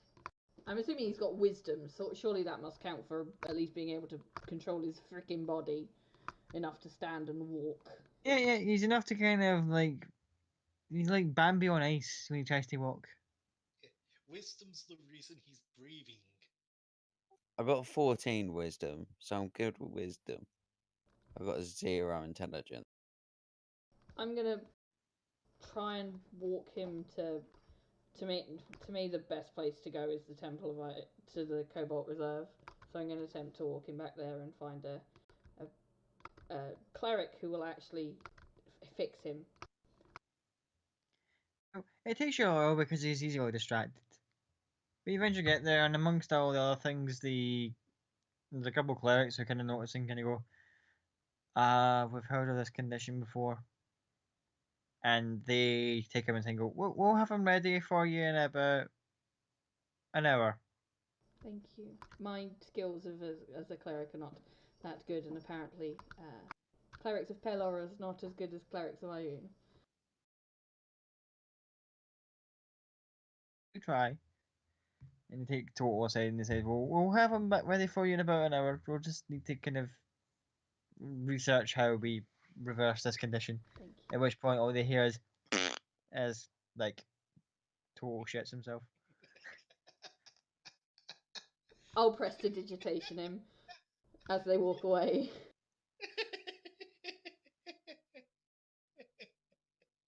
And I will sit in the library for an hour and just pick a random book, put my glasses on and read. In this time, I will ask Maka to see if she can identify the clothing and the 4 star. Okay. Same with the headband and my staff. Okay. The standard illithid staff weapons have the same stat the initial as a melee weapon for like a bow staff or just a staff in general. But their range thing is they've got 3 charges, which you guys don't have the means to recharge, but they've got 3 charge slots. Each one you expend is a ranged attack where it will do 3d8 force damage.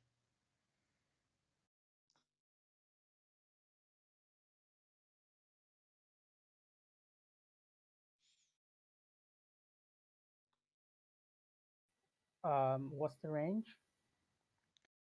The minimum range is about 80, maximum range is 120.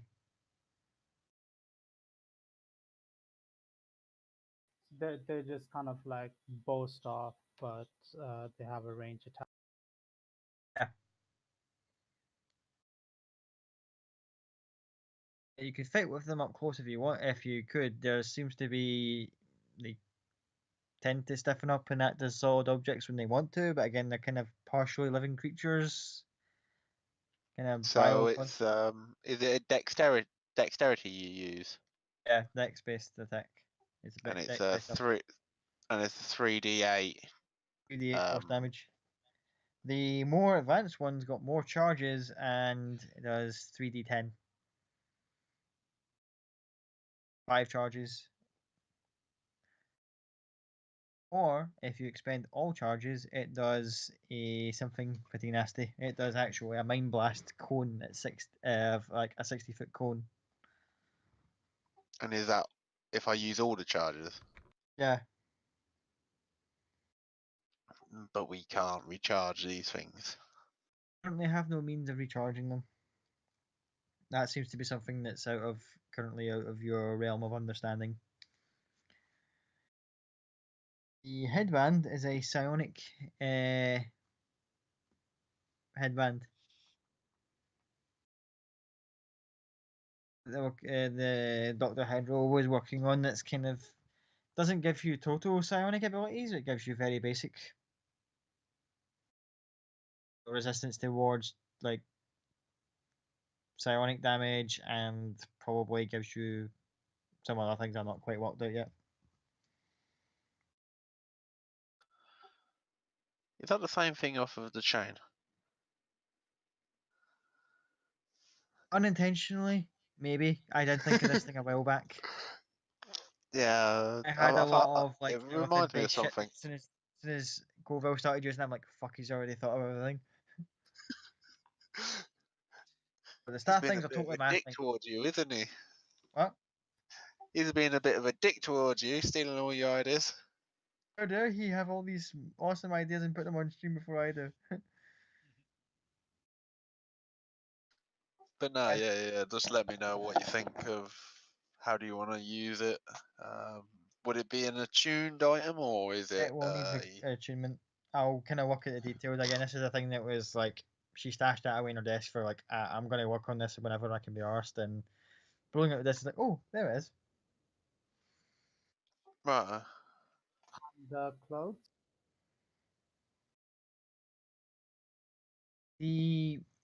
It's technically functions as a breastplate, and it gives you resistance to slashing damage and piercing damage.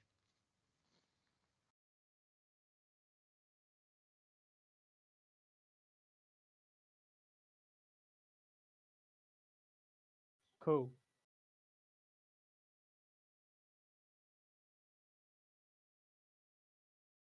While Elspeth is sat in the library, she's going to cast a message to Cloud and go, by the way, having had the chat with Elizabeth, I'm Bagsying not having the chat with the blonde idiot that left Toto tied up. That's now your job. Enjoy that. She just gets in response. Bollocks.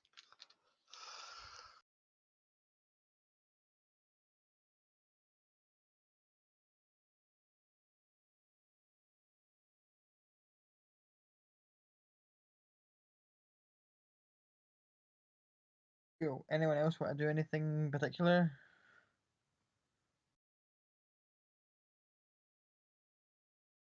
Nope. Just waiting for Elspeth to come back.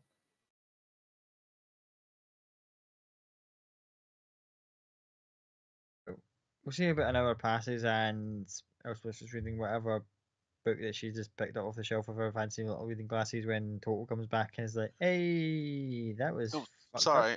I did want to hand Macca the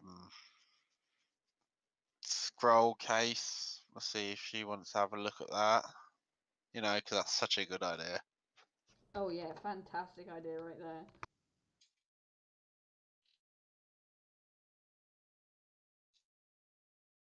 Okay. Soon as Mac gets a hold of the case, opens it up, and there appears to be an obsidian dagger looking thing, sorts, that looks like it tapers off into kind of like a bit longer than the actual handle, like almost as if it's like a wand at the end of it, or like a bladed wand, essentially.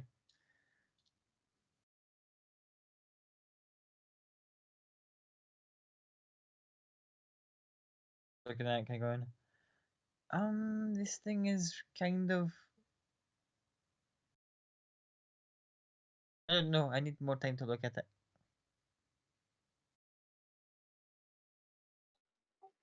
Our identify thing can only get so much of it. Yeah, that's fair enough. Cloud will sort of just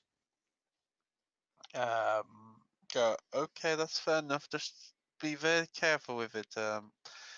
Obviously, Elizabeth did say it could be quite dangerous.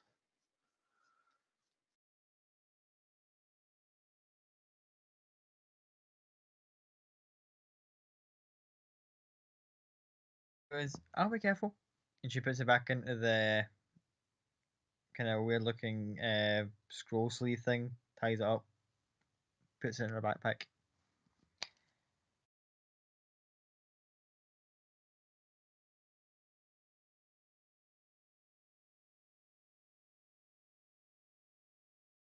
At that point, we'll have Toto being restored.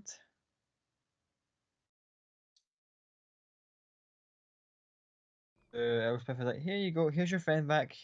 Please, please just make him stop shitting on our carpets. Okay, thank you very much. And I'll look at Toto and go, feeling better? Apparently, I had donkey brain, but I'm feeling much better. Thank you very much. Don't really know what happened, and I'd rather just forget about it. How is everybody else? Is everyone else okay? Is everyone else still alive? Everyone else is still alive. Everyone else is fine. The tentacle face bitch got away though. Oh well. What's the plan now? What are we doing? I don't know. I came and got you fixed. The others are, I assume, making a plan, so we shall go and join them, I guess. Well, I'm glad you made me your first priority. I'm sure you done absolutely nothing else before restoring my brain back to its immense. Well, we did leave you with the cleric, who we assumed would be able to fix you, but he decided not to. So, when I came back and found that he had not fixed you, you were then my first priority. Fair enough.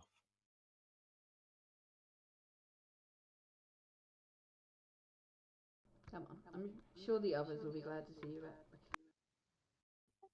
Yeah. This guy. Yep. A little while passes and you rejoin the others.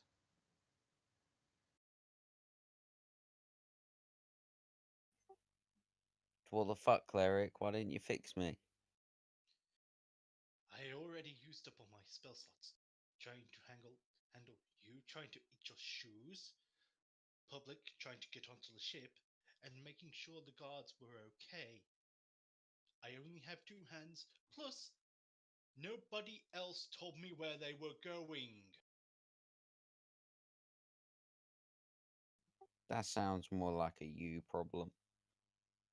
If I had known they were going somewhere and had designated a spot other than here to meet, I would have took you to the temple to get you healed. But unfortunately, everybody just forgot to mention anything of the sort other than just look after him. I looked after you. I made sure you didn't eat your shoes. I made sure you didn't brain yourself on the ship. I made sure the guards were alive and well and sent them off to make sure they were properly looked after. I made sure the public did get onto the boat. I made sure the public didn't hit you. I made sure no one stole from you. There's only so much I can do. I'm not able to duplicate myself. Toto's gonna just tap, um, just walk over and kind of tap you on the shoulder and say, "Look, I know you're new around here, but I am very important to this group, and I'll let it slide this time. Uh, But next I time, cast digitation on you and just go. You might want to check your pants later. hey, this happens to me a lot. Again, something you'd know. That's that's th- that's beyond the point. Look, I'll let it slide this time. Next time, I'll shoot an arrow up your asshole.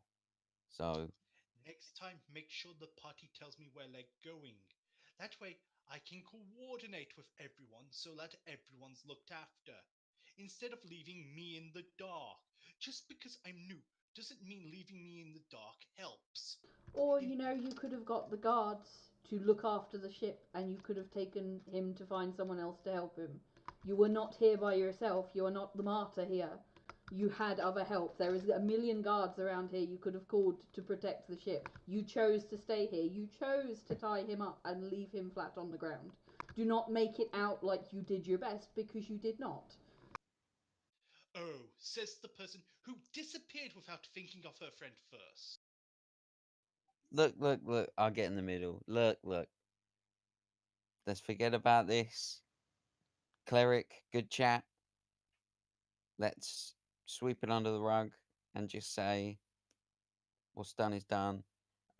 We've got tentacle people to find. We've got gift stuff to do. So let's just focus on that for now. Obviously, I, being of now a higher intelligence and clear-mindedness, will say let's forget about it. It's water under the bridge. As you're saying that, Jehote just looks at Cloud and goes, "Is it always like this with this group?" Apart from the whiny cleric, yeah, pretty much. It's not too bad. We have better days, we have off days. This is sort of in the middle. Miraculous should do anything around here, and he just kind of goes back towards the ship.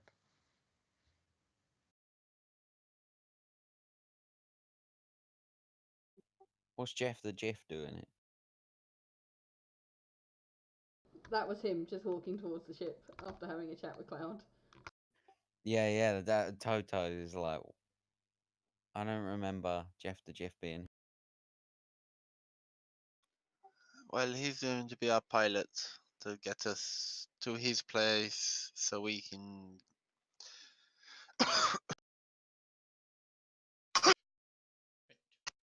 Sorry, question. choking to death.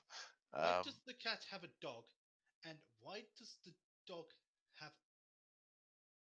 Is that a toilet seat around its neck?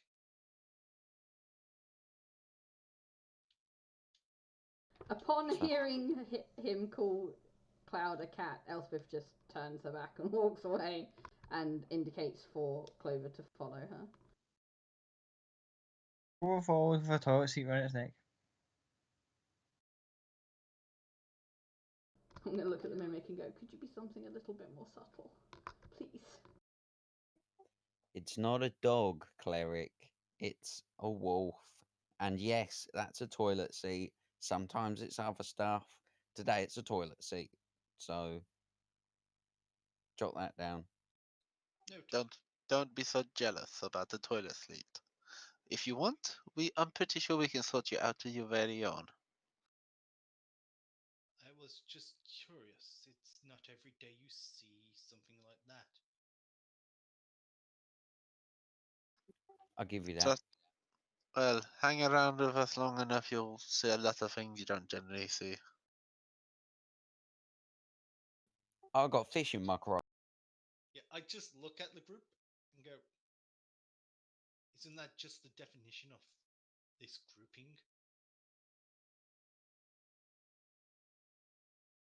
Yes.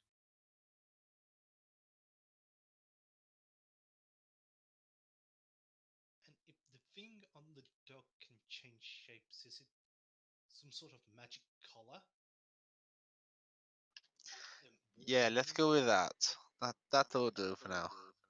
Yeah, you should definitely try it on us. Interesting.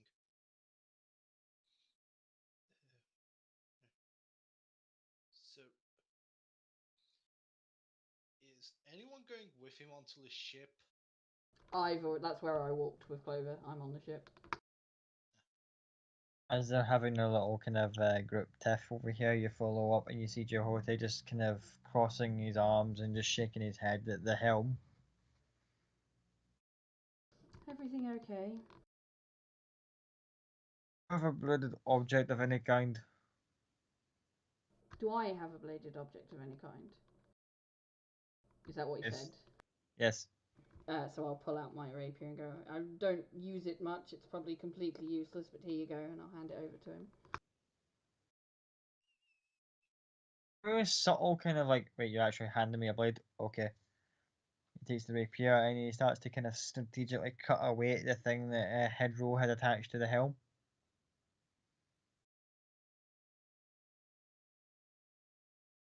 Pops it off and you can see it's, again, with the little brainy bugs were attached. There's like there's still a big massive membrane with little tendril bits that are sticking out of it, and he's like, interesting. But seeing as how this is all your ship, you can have just air quotes, your ship. What do you want me to do with this? And he just turns around and puts it not in your face, but right up close. What's he putting in my face? The thing that was attached to the helm that the doctor put on it. I It's like a don't. weird membrane of just like little tendrily bits, kind of a little bit of like a carapace, and it's kind of like spongy bits. You don't know. It's like just a blob of just biological parts. I'll go. If you're not here to fly the ship, so on our way home, would that be able to do it for us? And goes, "We can control things, yes." Then put it somewhere safe, and we'll use it on our return journey. As I assume you will not be accompanying us back. He looks around, finds a box, kind of slides it over his foot, kicks it open, and then just drops the thing in it. And he puts the lid over his foot again. Go.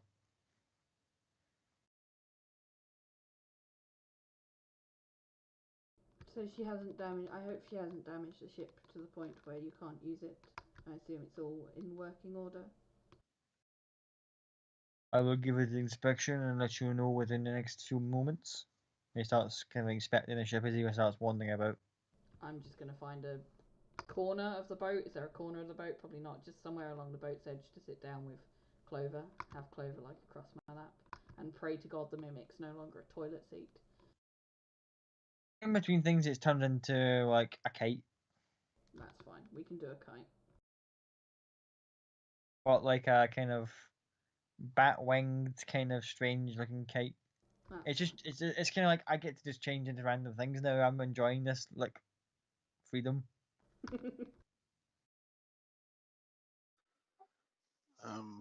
While Jeff's checking over the ship, Cloud's done a gesture for everybody to come aboard and have a quick chat about a few things. Everyone all gathers up on the main deck. Well, there's a couple of things I think we need to discuss before we head off. Firstly, obviously, I assume we probably need to be a bit more prepared, knowing a few people have used up some of the energy casting spells for the day, as well as any gestures to Clover and the Mimic. It may not be a good idea to bring them with us if we're going to be pretending to be captives, and then as well making sure we only carry what we need to carry. More than likely, it will be taken off of us.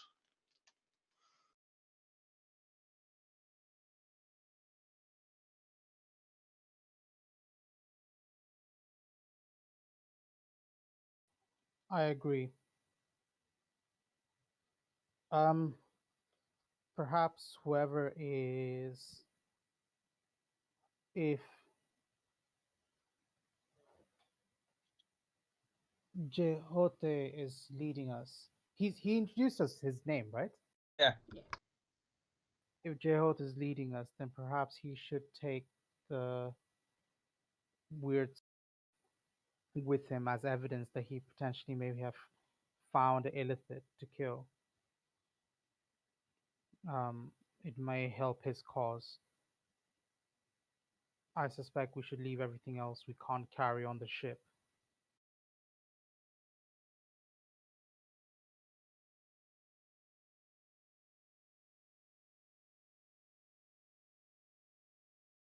I believe Cloud meant to leave it here, as in Westrun, and do not take it on the ship with us.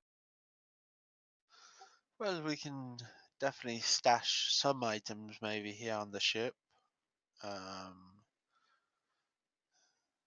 But yes, I do mean leave some other stuff here in Westeros. Westeros, is For it? safekeeping. No, We're sorry. now in Game of Thrones. Yes, we are. Westrun. Suddenly, a little blonde chick with a green dragon, a black dragon, and a red dragon shows up.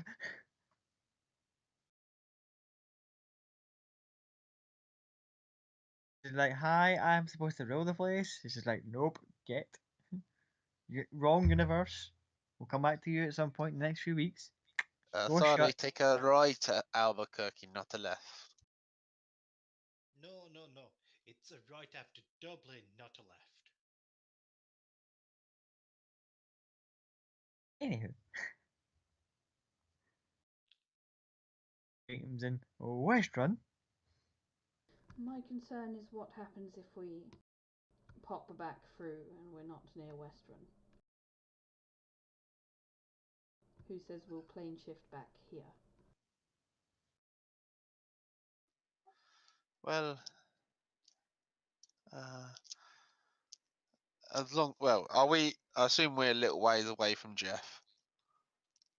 He's doing inspection of the ship. Cloud will pull out the headband and say, I can't be 100% sure, but this may allow us to fly the ship to a fashion. It has some sort of psionic abilities like the GIF and the Illithids. So as long as we have this, we should be able to pilot a ship. And even if we can't get exactly back here to Western, and he gestures to Elizabeth, we can leave our stuff with my sister, and through her contacts, we can get our stuff back reasonably quickly.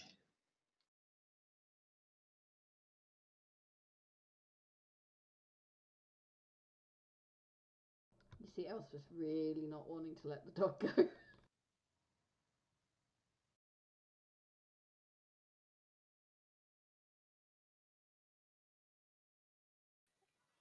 I think while we have the gift with us, maybe he can show us how to pilot the ship if he's not on it.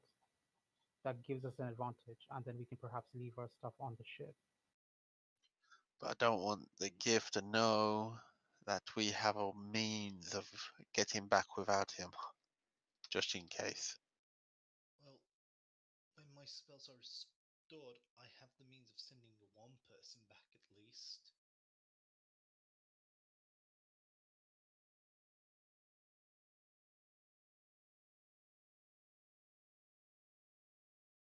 Sending one person back doesn't help us at all because I know, things can change very quickly. I know that. I'm just saying that I can at least make sure one of the party gets back if the most dire of situations happens.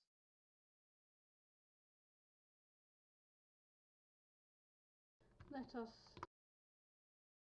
leave anything we don't desperately need to take with us, with Cloud's sister, and hope we return safe. It will give us incentive to return safe.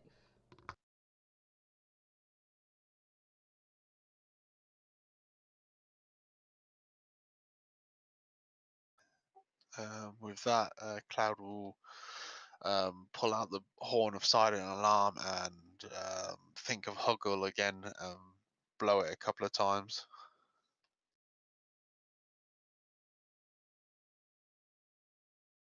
About half an hour after you blow it the last time, you're like, okay, you can't be near that bit. You just hear a ruckus outside with the guards. Head out front. Sure enough, he's out there with a bunch of guards kind of going, where do you think you're going, half orc? Easy, easy, he's with me. You got my phone call. He gets you in the headlight and goes, you in that fucking horn of yours. Easy, easy. It's a easy way to contact someone for me who has no other way of contacting. Well, the first one was just to make sure that you didn't get dragged away with other people. This I've been time I hearing need about your that as help. I've been walking around Western. That's a pretty shitty thing to happen.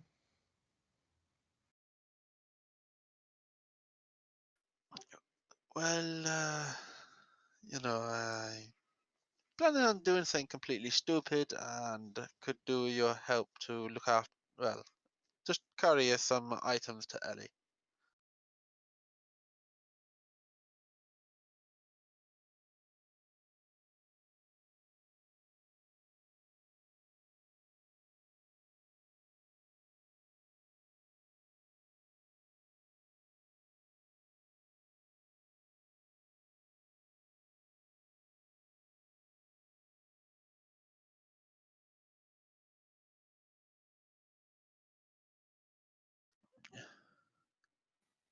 Our You DM gone, just got quiet. yeah, Scott, you gone dead again? Sorry, what was that last bit there? I was double checking something there. You're right. He just said, obviously, I'm planning on doing something very stupid, so could do with you taking some stuff to Ellie for me, if that's all right. You shall have something goes delivery boy at your service. You're such a good brother, aren't you? Come on, come in there. And he'll gesture inwards inside the hut onto the ship.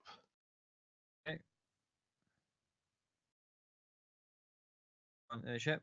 He's now full view of everybody. Huggle, everybody, huggle. Some of you met the other evening. He's like, hi. Good evening. All right. I'll do a nod. Well, we all need to decide exactly what we need to leave and what we're going to take, and then my brother here will take it all to my sister's, and it'll certainly be safe there.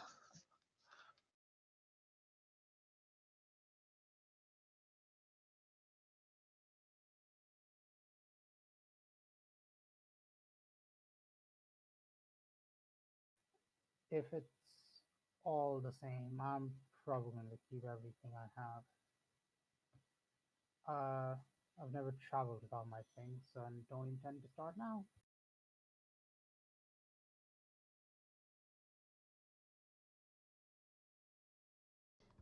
Elspeth is going to give over a bag full of everything other than her elven chain, her circlet of blasting, and her periat of wound closure, and of course her clothes the changeling, which she's wearing, and her holy symbol, and a lute on her back.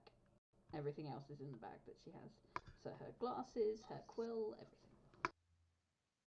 When Elizabeth does that, Cloud will just stop her for a second and go, can I get that extra toolkit that I asked you to hold on to? She'll give it over to him. Thank you.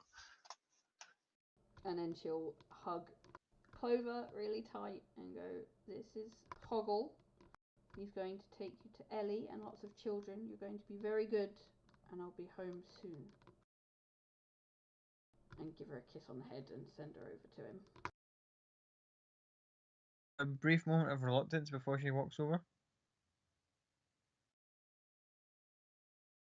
Elspeth has to turn away. Toto's not gonna give anything up. He's just gonna say, "Oh, sorry, man, but everything's coming with me."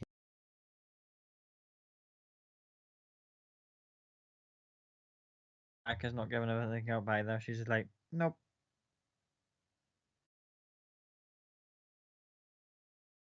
Also, while Tot was like, nothing's given up, you just feel like something in your backpack moves and you see like the kind of corner end of the magic carpet just give like an almost like a thumbs up. Oh And goes yeah, back inside. yeah. Nothing's staying behind. Everything's coming with me.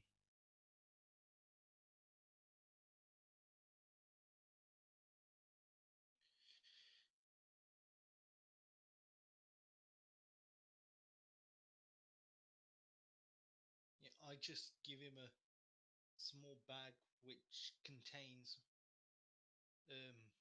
my spare holy symbol, and my backpack, as well as my vestments. So it's not my backpack, my bedroll. So it's literally just the prayer wheel, the spare holy symbol, my vestments, and my bedroll, because probably not going to be in need of them. So they might as well stay here, and if someone requires them, they can be given to them. As you guys are kind of following up, just putting stuff in front of Hoggle, he's like, gee, I know I'm a half of work, but I'm going to need to carry all this shit. So he's getting a handover. Jehote comes back. There's a kind of very awkward moment as the two of them kind of pass by each other, at which point, before Hoggle gets his chance to speak, Jehote's just like, don't say a word. Looks at the pile of stuff you've got in front of him and goes, what's all this?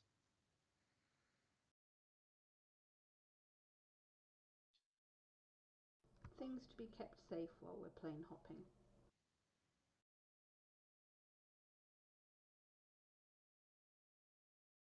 Yeah. There should be enough things in the cargo hold and the other quarters to facilitate the illusion of a raid. If you wish to stash your supplies in there, that is possibly an option.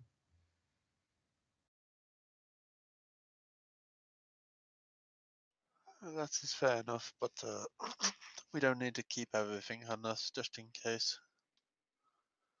And Cloud will pull out his haversack, his old rucksack, and in it he will put in a few different bits and pieces. Just before Hoggle turns to go, Elspeth's gonna go up to him and go, if for any reason I don't return, could you perhaps make sure Clover and my items get to the orphanage in Iman? It's in the central district. If anyone asks, they'll be able to. If you ask anyone, they'll be able to point it out. Just give it to a gentleman named Devden. He'll know what to do. He just looks and goes, nah, fuck that. I'll just go to the nearest flea market and just fleece them for a few silver coins each. Cloud just starts laughing. After a few seconds, he kind of breaks his face and then he just puts his hand in your goes, I'll take care of everything for you. Thank you. But probably won't need to because you'll be coming back. If Puss in Boots over there's got anything to say about it, and he points to Cloud. Puss in Boots, is that his nickname? I like that. Yeah, he hated it as a kid. We kept it going until his late teens. I will stab you. I've done it before. Whatever you say, little brother, and he kind of just starts walking away with all the stuff. Cloud will just say, check the side bag on my bag. That's for you. And there's a bottle of rum in there for him. Anyway, as he walks away in the distance, he's kind of fobbling and he finds it and goes like, "Love you too, bro." As he just like exits the kind of tarpaulin bit.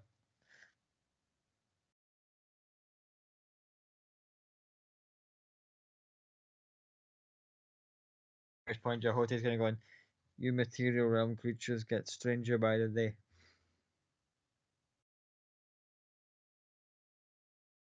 It would be boring if we were all the same. Suppose. And the way I've done my rounds of the ship, the skiff. This is a skiff. It is not exactly the largest of vessels that we normally use. Dozen passengers, 3 crew, and normally does not have weapons, but seems like someone's taken the ballistas from one of our brigs and fitted them onto the front and back.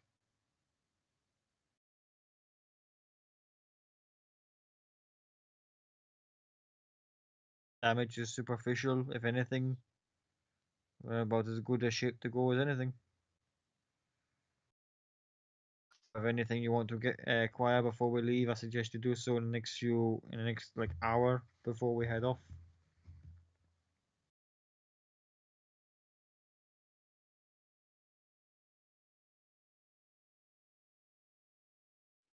Cloud looks around the group and is there anything anybody needs that we haven't already gotten? I'm good. I'm good. Let me just Yeah, see I'm about fine. getting replacements for the diamonds I used. I shouldn't be too long. Yeah, guard check Matt going, hello. Hello. We're looking for Sunblessed. Is there a Sunblessed in the room? Yes, that's me. Miss Killer sends her regards, and they kind of throw like a little satchel up onto the deck of the ship. Open it. Thank Also, you. do you know this guy? And they kind of point out, and there's a tiefling with one horn on his head. Yep, he's with us. Like, you guys wouldn't happen to see my idiot twin by any chance, have you? Unfortunately not. He went missing? Appears so. And he kind of looks like kind of almost deflated kind of way. He's like, I've got a slight feeling. Just he kind of just gestures that thing with his this like doing the tiny measurement thing. I got a slight feeling that if anyone's gonna help me get him back, it's you bunch of assholes. Takes one to know one. But, is he missing or has he been taken? That's the question. He looks around and goes, well, I've searched all over the city for the last couple of days. I've asked every contact I've got here, and no one has seen him. There's been no body. That leaves the only other option. Well, we'll be leaving in, what, about an hour? So, if there's anything you need to get, make sure you're here. He kind of nods and goes, I'll see you in an hour. And he kind of scurries off.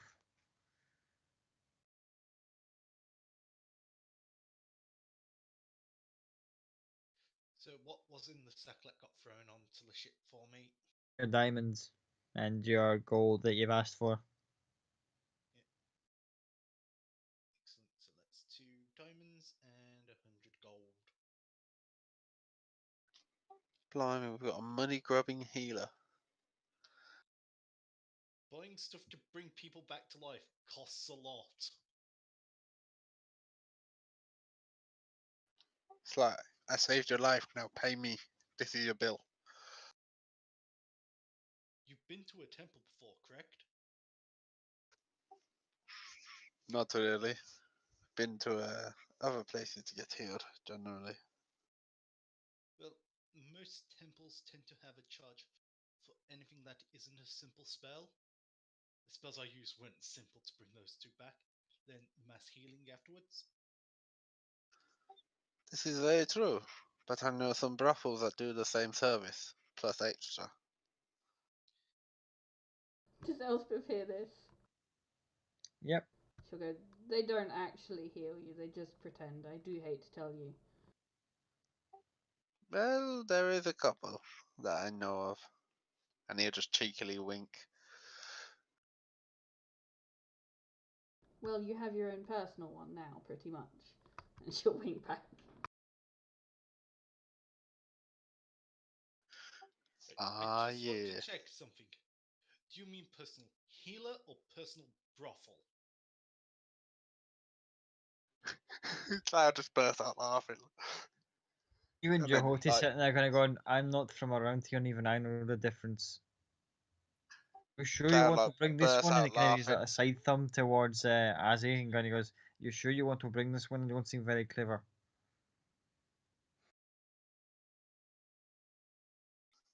Cloud's just like staring at Elizabeth to see what the answer is. She'll go, that's none of your business, but either is fine. Understood.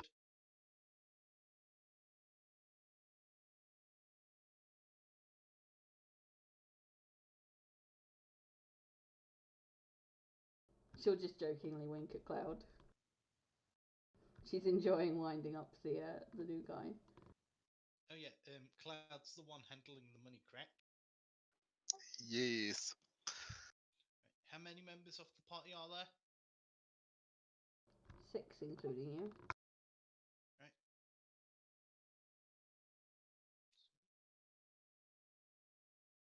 Right. He throws Cloud a bag of 60 gold for the party funds.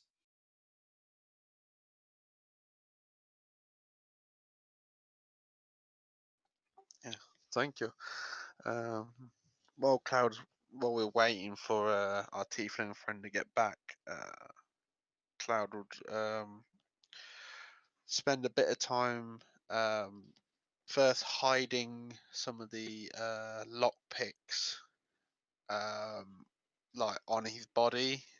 So if he like has stuff taken away from him, he has a way of still has some lock picks on him. Okay. Then he'll hide his handy haversack on the ship somewhere out the way, and then he will grab that unique mind flare staff, untie it, and start sort of talking to it slightly, telling it if we can come to some sort of mutual arrangement, we can get along quite well. Doesn't seem to be very like not been uncooperative, but it's kind of like we'll see. If it's the best impression you can get from it. Again, these things aren't properly sentient, but they're kind of like in a baseline, like meh. It's We're got more people. brains than Toto had. Has. What's the betting it's got a higher intelligence score than Toto?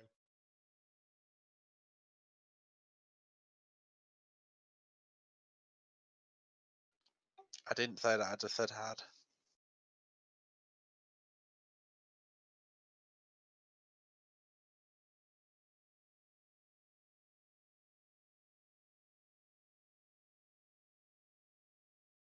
Also get the group kind of get a collective message, mostly Cloud, but everyone else kind of gets it eventually. Is like, "Hello, is this thing working? Is this thing working?" A familiar voice of like orcish origin starts to speak down it. You can reply to this message. Hello, hello.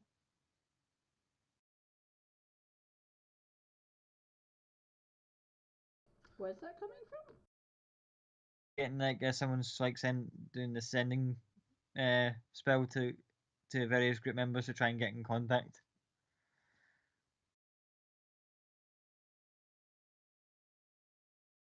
And random group members until eventually Elspeth and Cloud recognise Ellie's voice going, "Can someone please answer him? He's getting annoying now."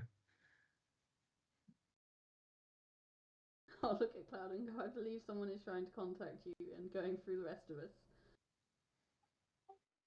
Yes, I'm getting it now. What's the matter, Ellie? Is everything okay? These orc fellas, they're lovely and all, but they're getting a kind of bit anxious sitting around. Out of game. Did Azir tell us about the whole um, GIF coming for old GIF weaponry? No, but Oh, but the gift told you about the gift coming for old gift weaponry. Yes, he did. Sorry, that's correct. Thank you for reminding me. So in the message, Cloud would say,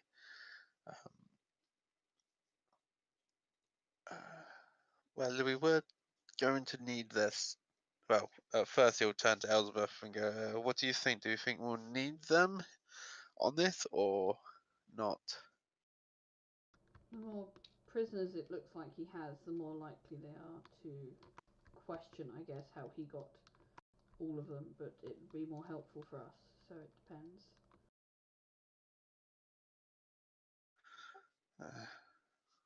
That's true.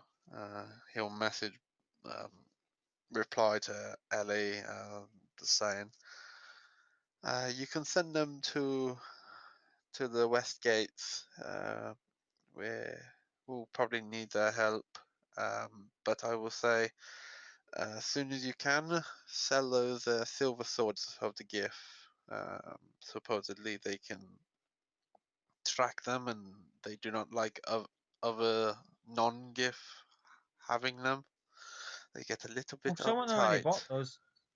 He Ah. replies back quickly in between. Someone already bought those for quite a bit of cash. Fair enough then. I knew you'd find a good dealer for them. Either way.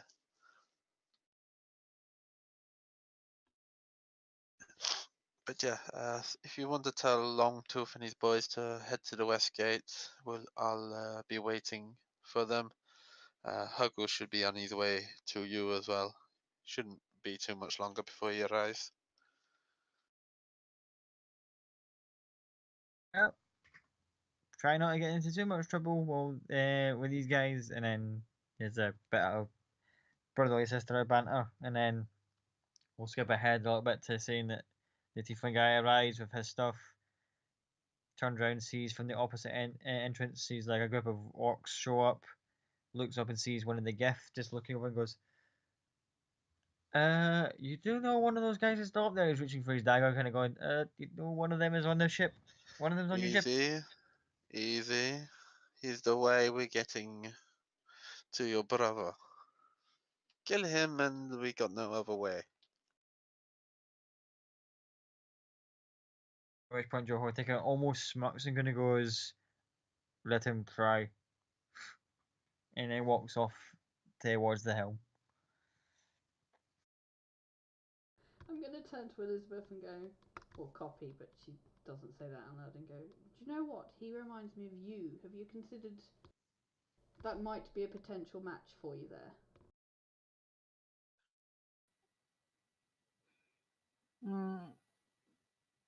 Reminds you of me. How so? The fact he wants to survive, or the fact he doesn't believe in taking stupid risks? Both. Fair enough. Could I have done one small thing? I'm sorry, it's a little altercation, little change. I just want to nip into the market quickly and swap my rapier for a short sword. Sure. I'll say that you just do a straight swap just for saving to save time.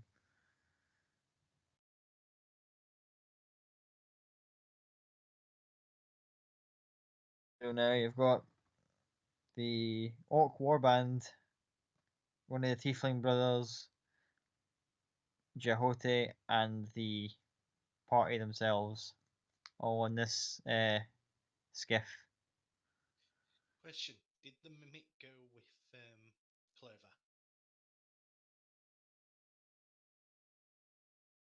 I would assume so. I don't know for sure. Yeah, the mimic turned into a scarf and was now just like hanging off Clover as she walked away.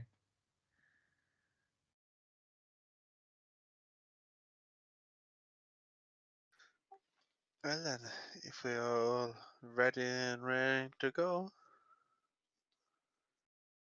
As Jehote starts to kind of sit into the hill and goes, you will have quarters downstairs to occupy, storage areas that at a certain point, can you kind of break down the ship, and he points out to Toto, goes, small man on front ballista, someone go on the back one until told otherwise. Like he's kind of just general sort of like do this, do that, so that kind of keep the ship in good running order. And with that, the sail things at the side start to light up. Art thing starts to get moved away. And at which point you start hearing just like almost like a really loud hum coming from the orcs. Mm-hmm. And as you all turn back, you start hearing them all starting to sing, start to end unison going, leaving on a gift plane. We don't know when we'll be back again. They start kind of like getting start singing in unison as Jordy's trying to like not face palm at the helm, going, oh, for fuck's sake, just as he starts to kind of take you guys out from the west gate. Elspeth will pull out her lute and start to give them some actual music behind it as well. As I get on the back one, I'm just singing along. Someday we'll be back. I don't know when. All I know is we're going to fly away. Hey, hey, fly, Leave fly it away. on a gift plane. Just the feeling, of course, that when you look at all the weapons that all the orcs are carrying, they're not just like axes and clubs. In fact, Cloud actually now realizes that the guy who dropped symbols the other day, that like kind of like a set of like a makeshift like waist mounted drum kit. They're a war band. Quite literally. As it's a group of barbarians, every single one of these orcs. Awesome. I am with my people. And with that, we'll call it a night for tonight. Yes. Let me turn the stream off.